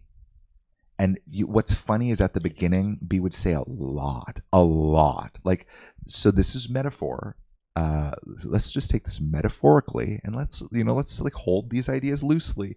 And B doesn't really say that anymore, and it's funny because I was just, it was like sure, so like I'm Bergiel of Sirius, totally, like let's take this like Sirius, like from the star system Sirius, like everything was like really cartoonish. So in that way, like they absolutely let me be deceived, but they never really played into it. I would probe, like I wanted more. Yeah, especially on the galactic in the front. beginning, yeah. Oh and my God, even I the wanted people so we were much around, more. like everyone wanted to know like what was on the ship and how did you. Yep. And they never really answered those questions, or they always sidestepped and was like, well, okay, like what's actually about your life? And like, let's talk about intuition. Let's talk about peace. Let's talk about, and it was always about this spiritual journey, and it was never about them. And I always thought that was weird until I realized that I just was just so fucking confused that like it was the only way that I could make sense of reality. And looking back, I couldn't have made sense of it any other way because I was really unstable. I was in a community where that's how everyone else saw things. I was having crazy phenomenological experiences, and the only context that I had was like, sure, like ET beings and disclosure and like David Wilcock, Corey Good, like that whole movement. I was like, yep, this must be it. This is it. And yeah, so from that perspective, yes, you know, with the deception, but it's been pretty fucking consistent the entire time. Triune self, like a fractal. Is like triune or true self? Is it true? Or what's triune? Is that a word? I don't know. You know, I don't know. I don't know exactly what that reference is. But what's funny, so B calls it a trifecta. Well, used to at least. This is kind of old school, but it was body, soul, and ego. So that we are a biological system with a soul that's anchored into it, and the ego is kind of an emergent property. We kind of bucket that now into body, but it used to be body, soul, and ego as identity. And that's kind of like the trifecta of us. Well, because also during that time, everyone was talking about ridding the ego. So it makes sense that the stance was like, no, you need the ego. The ego is your identifier. Like, that's who you are. Yeah. Like, that's okay. It's not a bad thing. But in that spiritual New Age pocket, it was all about ridding the ego. So it makes sense that we had to take a different stance even. And from that. Most of this seems to happen to the identity. Like, most of our work has been about restructuring our identity to see ourselves fundamentally different and to make it easier to operate in the paradigm we are anyway. To trust our intuition, to follow the guidance we're already getting. The thing that we're changing is our identity, our sense of self, and our sense of the world, right? We're restructuring our sense of the collective and our sense of ourselves within that. And there's this, we used to call it moving from a body heavy blend to a soul heavy blend, a soul heavy identity, a soul heavy blend in our decisions and then in the way that we see ourselves. And that's kind of the language that's in the docs and the material and how things came through.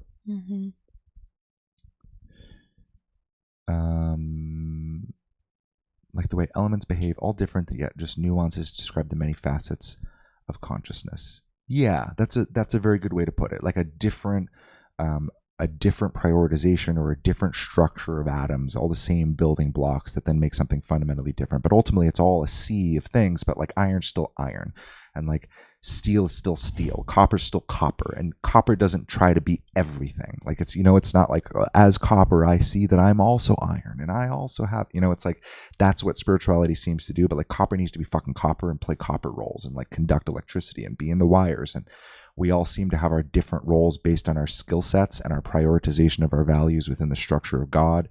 And if we don't play that role, then why the fuck are we even here? Yeah, you're just soup. Yep. You're more attached, which makes success far more difficult. Yeah, I think you'll like the success video if you haven't watched it yet. I actually recorded a video basically just for you, and it was an hour and 10 minutes long, and I unpacked all this shit. And I had our DJI mics plugged right into my phone, and it was just not on. So it had it was dead silent. Like not even like it had phone audio. It had fucking nothing because it was plugged right in. So then we did a live with just the sun coming, backlighting us. And I don't know that the reception was very good. So I think it also might be in like 340p, but I think it's still pretty good. It's still pretty good. But yeah, we go the end's into the best lots part. Of the success stuff. The end is the best part. Yeah, we talked a lot about moral compasses. New Agers also run away from flat Earth questions. Wait, they do? I don't know. Well, Emil can attest to that. Yeah, that's true. Emil. Yeah, the New Agers really love space because everything's like galactic and it's and the universe. And and the firmament is biblical. It's yes. The flat Earth is kind of it's biblical too. Man, they psyop the shit out of like everything. Everyone. Yeah, they really did. They. Are those emojis the same? They look so different. Yeah. Oh no, I guess they are. Is it a big smiley face? Yeah, just that one has teeth. I think the little one has teeth too. Yeah, but it's like that's the usual Apple emoji. Yeah. But yeah, this one in the YouTube chat has teeth. Gigundo. Like the vertical lines. Like how I draw teeth as a kid, where it always looked creepy. Yes, There's no way to make it not look creepy. That's true. Just the thick black lines. 2-for-1 faces. At first I read it as 2-for-1 feces. Oh, he thought he was back on the... I was like, man. Let it go, Emil.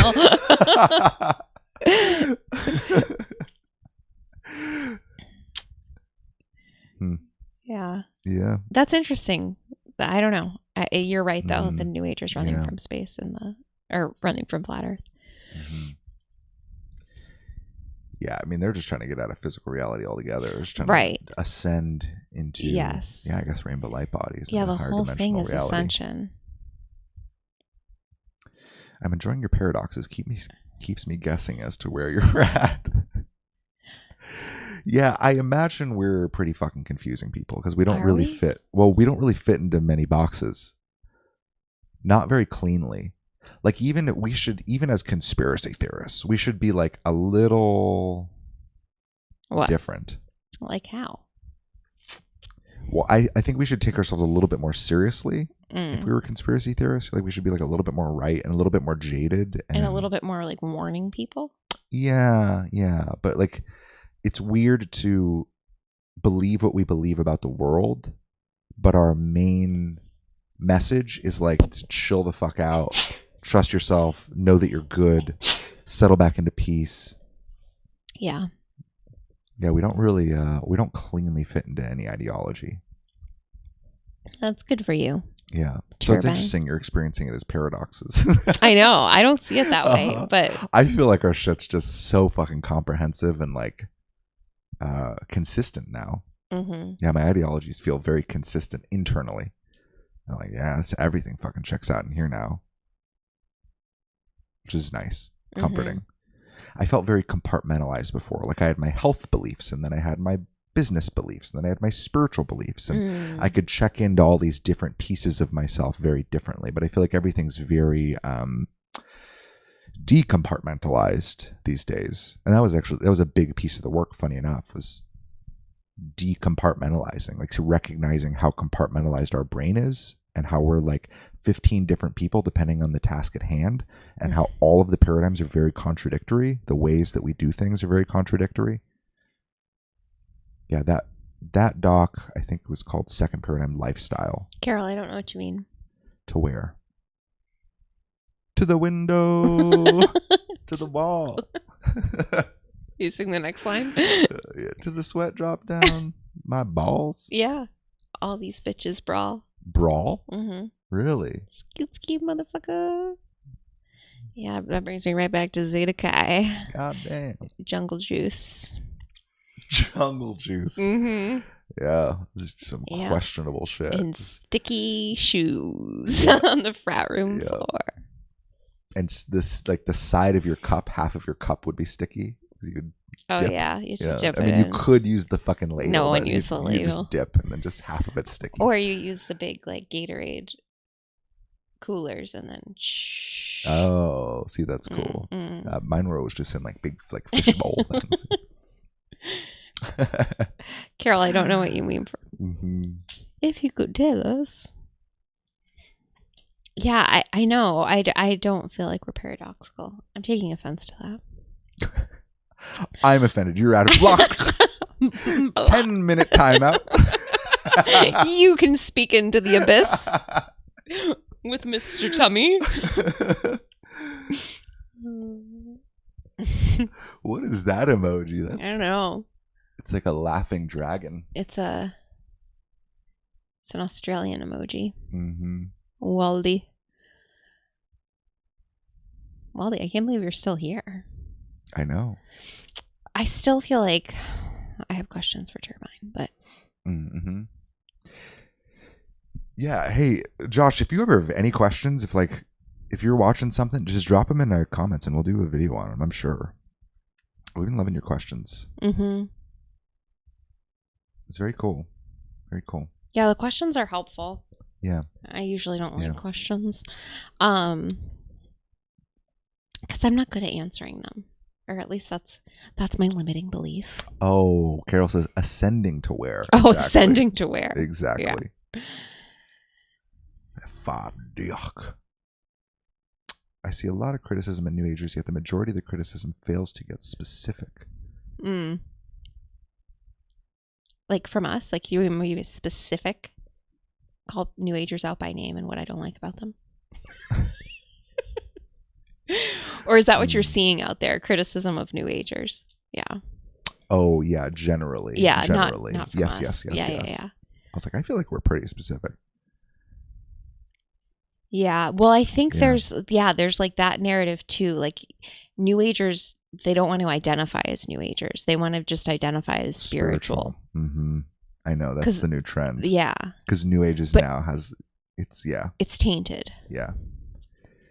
But intentionally so. Like it's still the same thing. The people that are calling themselves spiritual are the same people. Yeah. Yeah. It's following the same belief system, the same rule sets, the same ideas. Yeah, I mean it's silly, but it's the same thing. It's like back in the day, it used to be like dwarfs, and then it went to midgets, and then it went to little people, and the terms change. Yeah, and like the one right before it becomes offensive, but it's the exact same thing. Right. It's the exact same thing. Exactly. What is your major critique of New Agers? Mostly that it's a hodgepodge of a bunch of channeled material that when you read it and you go to it, it's pretty dark.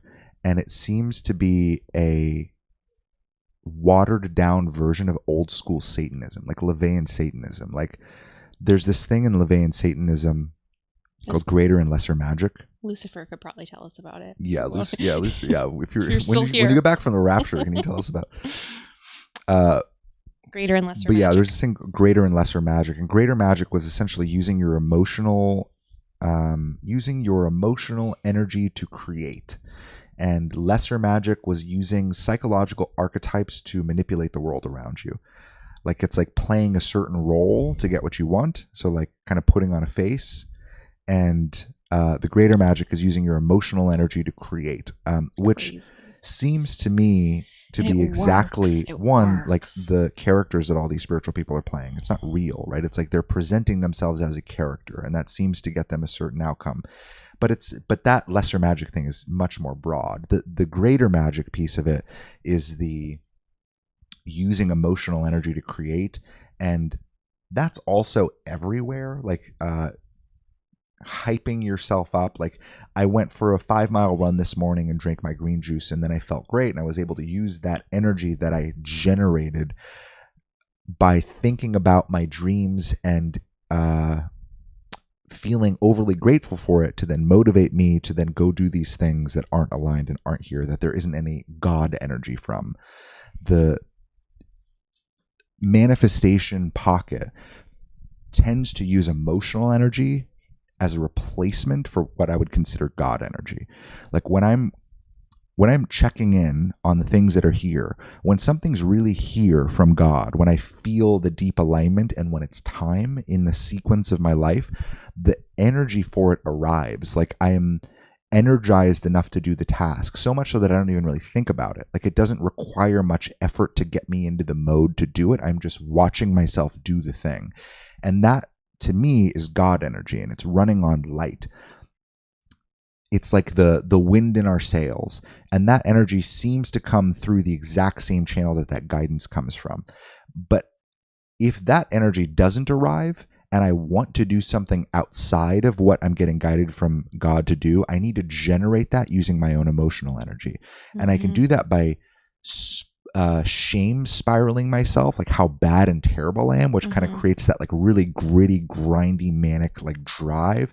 I can do it by getting really afraid of something, like of a terrible outcome that might happen, and that's that like really manic, like panicked, like gotta fucking get this done. You know, like but however, whatever emotional energy you're using, it seems to be a replacement to that very organic flow state, like God energy, where you're actually doing the things that are here and are aligned, and it's like your own soul is fueled by God to accomplish the task at hand. And that fuel spills over into like your own biology, and you're biologically energized enough to do the thing at hand.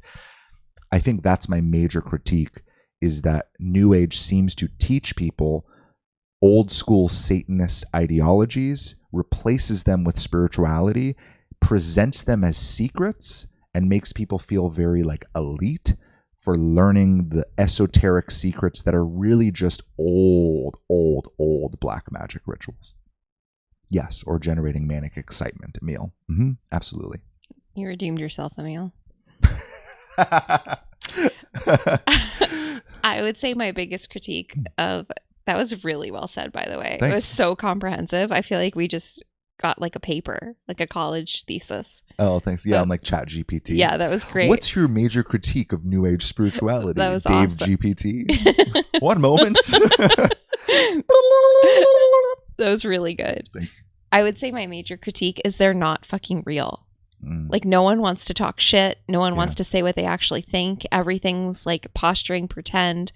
No one wants to admit to themselves that they're in a shitty relationship. Like, why am I the one telling you that it's time to break up? Like, that this guy fucking sucks. Like, I don't like that. Yeah, like self-generated delusion. Yes. And they buy in on the lie too, which is even more uncomfortable. Yep. Because they have to. Because they have to be positive or their life's going to fall apart. Yep. It's yeah, I mean, when I zoom out and I look at spiritual community, like it's like self-inflicted or self-generated mental illness. Like they they program in bipolar disorder. You know, they program in manic depression. Like it's weird. That's the place that it goes. Real anyway, but. Yeah, but that category of behavior and psychological profile. Fair. I generate manic excrement. Excrement. Wheel. What is he drunk? I don't know. The kombucha's getting to him. Kombucha's fermented over there. Holy mackerel. I feel like he's just giggling. Yeah, he's like having so much fun. He's having a blast. The time of his life. I had the time of my life. And I owe it all to poo. That was good. Thank you. All right. It's 11:30 p.m. I know. This is like way it's past wild. my I know bedtime. your bedtime's normally 10 p.m. It's that coffee we got. I know. And our Wi-Fi, well, it goes out at 2. We have it on a Christmas tree timer. It's true.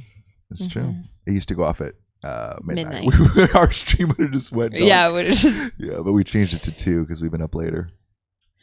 I agree that New Agers tend to focus on the ET aspect, but then there's the soul trap NDE community on the other side. Much like the mud flood theory, they circulate around a few core talking points. Yeah. Boring. I was just about to say that. I get so bored. Once I understand, like when I don't know it, it's fascinating. And then the moment I understand it, I'm like, it is weird that they just keep circulating around the few core talking points. Like, again, like we're still talking about the same thing. Do you need more proof just to make the exact same point? And it doesn't go anywhere, right? I know. Yeah, I know. Yeah. Oh, God. I talked to this NDE lady at MatCon, and I thought she was going to be cool because I feel like NDEs are cool. Yeah. And she wasn't cool at all. She said she had the NDE. I forget what. Oh, and she had to come back and teach NLP. Yeah. Well, yeah, that she had the NDE and she came back to teach brainwashing. Teach people how to like live their best life or something. And we're like, oh, what do you do now? And she's like, oh, I do NLP. She's an NLP practitioner. That shit's crazy. Yeah. I was like, wait, that's what you came back with?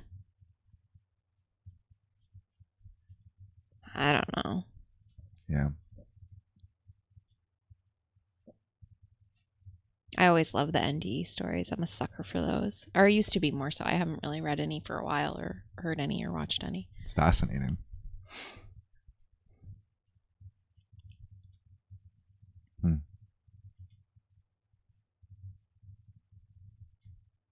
Yeah.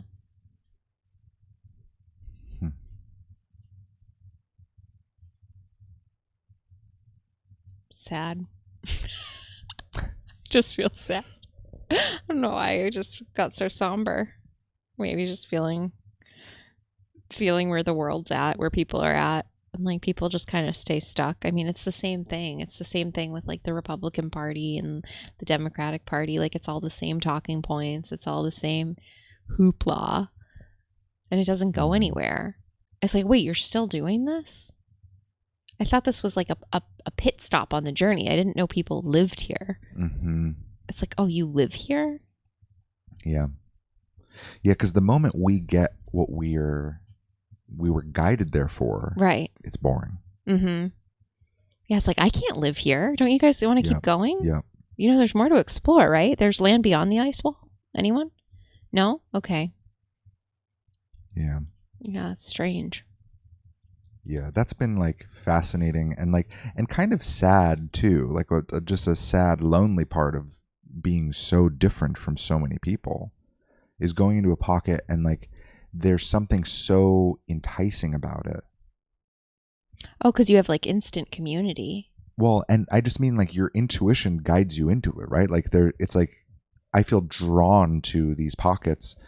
And then I realize at some point the reason why I'm there isn't the thing they're talking about. Like it's like the implication of what they're talking about. Or it's like questioning reality on a deeper level. Or it's seeing through some aspect of something. But then I get that thing and they haven't arrived in that place. Like it's not even what they're talking about. But like I get something fundamentally different from it. And then all the energy bottoms out. Mm-hmm. And the only reason why I would stay there would be like I have to generate some sort of inner curiosity or some like FOMO or some fear of not knowing enough about where the world's going. Like I need to generate some emotional energy to keep my attention there or I wouldn't be there. You know, it's like. It reminds me when we went to the Scott McKay event. Yeah. And then we went to a couple of them actually. Yeah. But one of them, this lady got up there and was blubbering, just bawling. Yeah. Asking how she can help the children that are, you know, being trafficked or whatever. Yeah. And then it was just like, well, lady, you need to get your life together. You're not helping anybody. Yeah. And it was just it was like so disorienting. Because it felt so obvious that like nothing is the answer, lady. Like you can do nothing to help these children in the tunnels. Yes. If that's even happening. Just like nobody in this room is doing anything about it. Right. We just talk about it. Uh-huh. Yeah, it was weird. Yeah. I was like, I don't really belong here. Like I don't get this. That was perpetually disappointing. Yeah. Thinking that every single pocket we were guided into was going to be our community. Mm-hmm. And then realizing like, oh, like we're not going to have a community. Mm-hmm. Like we're going to be guided to, I guess, do what we're doing. Create our own. Yeah, maybe create our own to some degree. I like you guys. Mm-hmm. I sometimes like a meal. Just when he's not making comments like this. No, I actually appreciate it. I think it's pretty fucking funny. I think it's awesome. He can handle the New England grit. Yeah. Got ourselves a Mana. Mm-hmm. I cannot do a Boston accent. I will never be able to. No, I will never. It's special. Just, yeah. It is. I can do the Vietnamese all day. But I will never be able to do the New England. I know. It's okay. It's very difficult. I can't do it either. And I lived here literally all my life. Almost. It's so like special. From 2 to like 30 something. Yeah. I never got it. My friend Sarah, she doesn't have an accent either. I know, and then her parents. Both of her parents do, right? So intense. Yeah. Do they talk like that on purpose? No. Right? Like no. No, her mom will be like, get the potato chips. Potato. I'm like, potato? And then her husband's name's Peter. So Peta.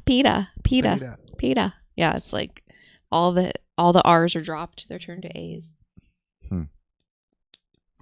Next time I'd love to get into the principle of 2 concept as related to philia and storage. But you guys look tired and ready for bed. Good. I have no idea what that Good is. read, Josh. Okay.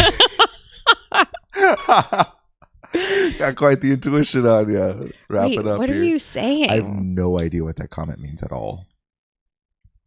I would have to look into it. You're beyond our wheelhouse. Mm-hmm.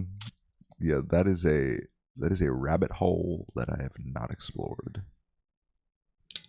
There's still a rabbit in that hole for me. Yeah, same. I have no clue.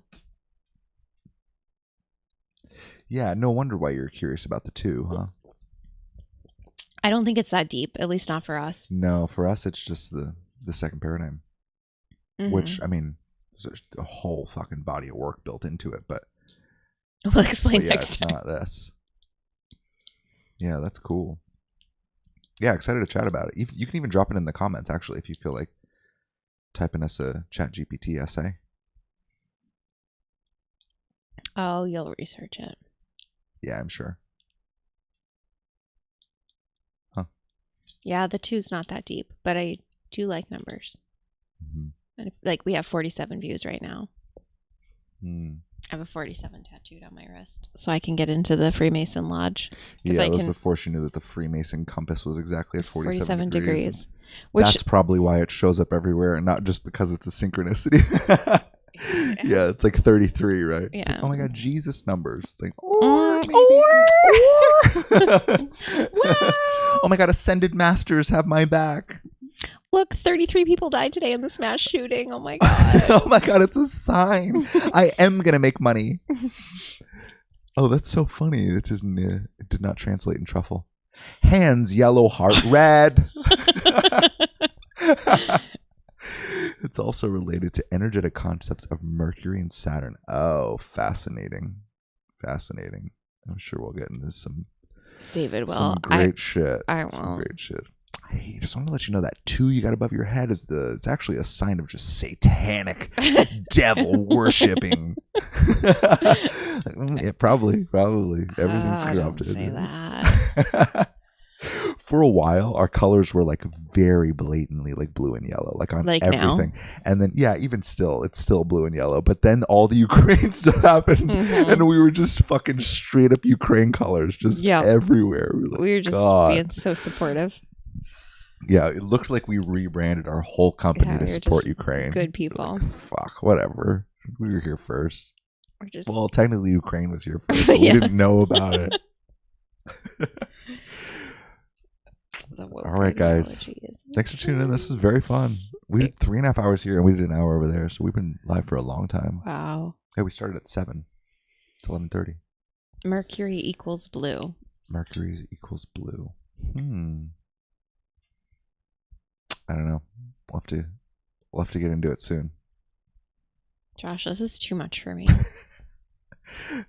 I can't say I would get into it. Yeah, we might not. We might not even fully get into it. I probably won't. I think David would probably poke around more than I would. I'd probably poke around. I'd poke around. Because David respects you, and I don't know if I do. I'm just kidding. No, I'm just curious about things. I'm curious about things. Yeah. But this is like too much. Yeah, the symbolism. It's too much. We don't really get too much into the symbolism of most things. I like your other questions. This is Welcome to Miriam After 10. This is what I get every night. Oh no. No, we can't let the people see what I'm really like. I know. We gotta get the fuck off. Oh, that's what I'm trying to say. No, I'll ruin it for me, everyone here. No. You just get kind of whiny. Just the further it get, really like 10:01, 9:59, she just starts to go, Ben, I want to see it. It's getting there. It's getting there. I know, we are getting there. Josh, I just don't like your questions. I just don't want to get into it. Josh, don't you know I'm tired? Ask better you questions, told me I was tired, and then you keep talking about it. And I'm just, why are we still here even? Like, I know. What are your signs? Oh, I would love for you to guess.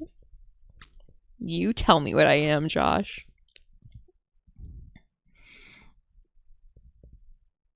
You can probably tell. If you're into astrology and the signs, you definitely would know mine. At least my sun sign. I think mine makes a lot of sense according to the stereotypes. Oh, yeah. Mm-hmm. It's mine. Yeah. Yeah. Mm-hmm. Yeah. Pisces, Mm. Miriam, Capricorn. Wrong.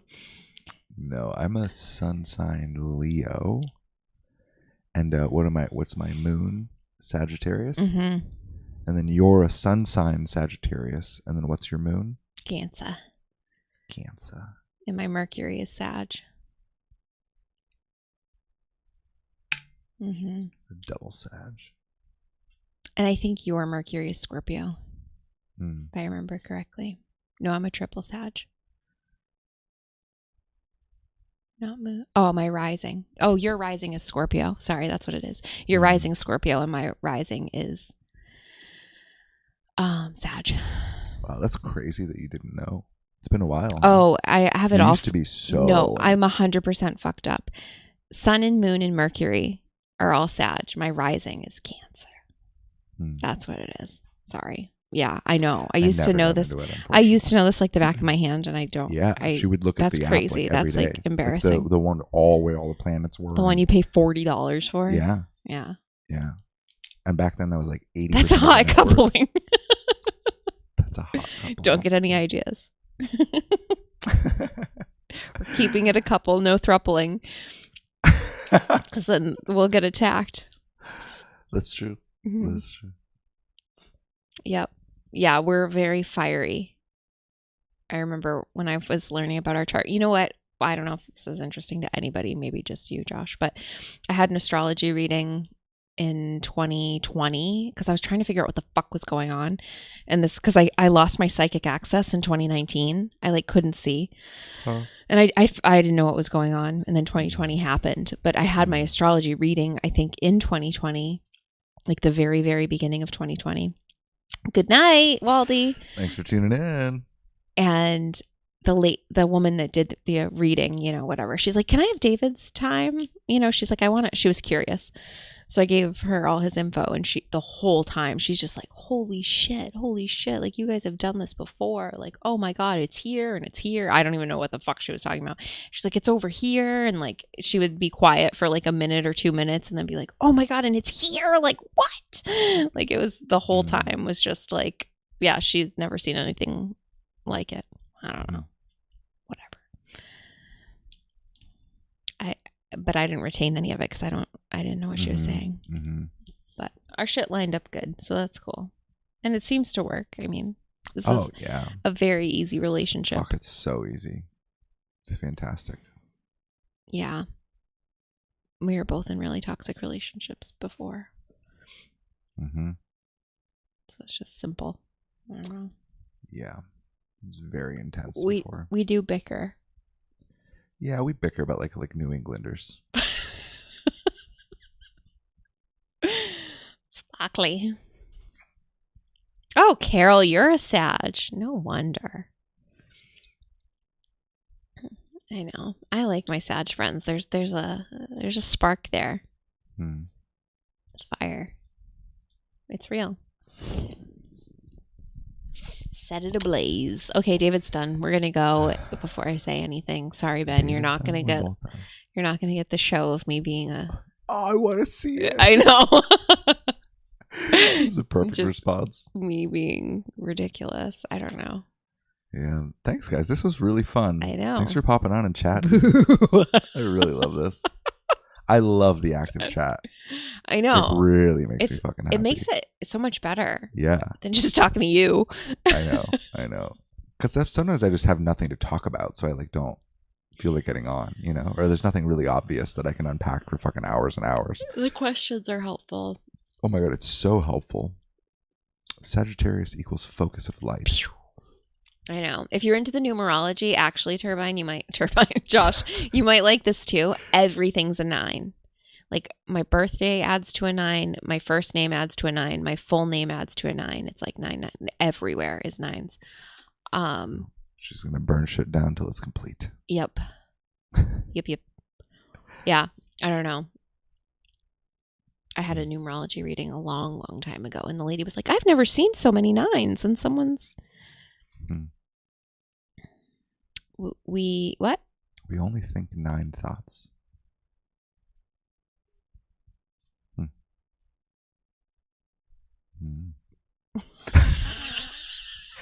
Stumped us.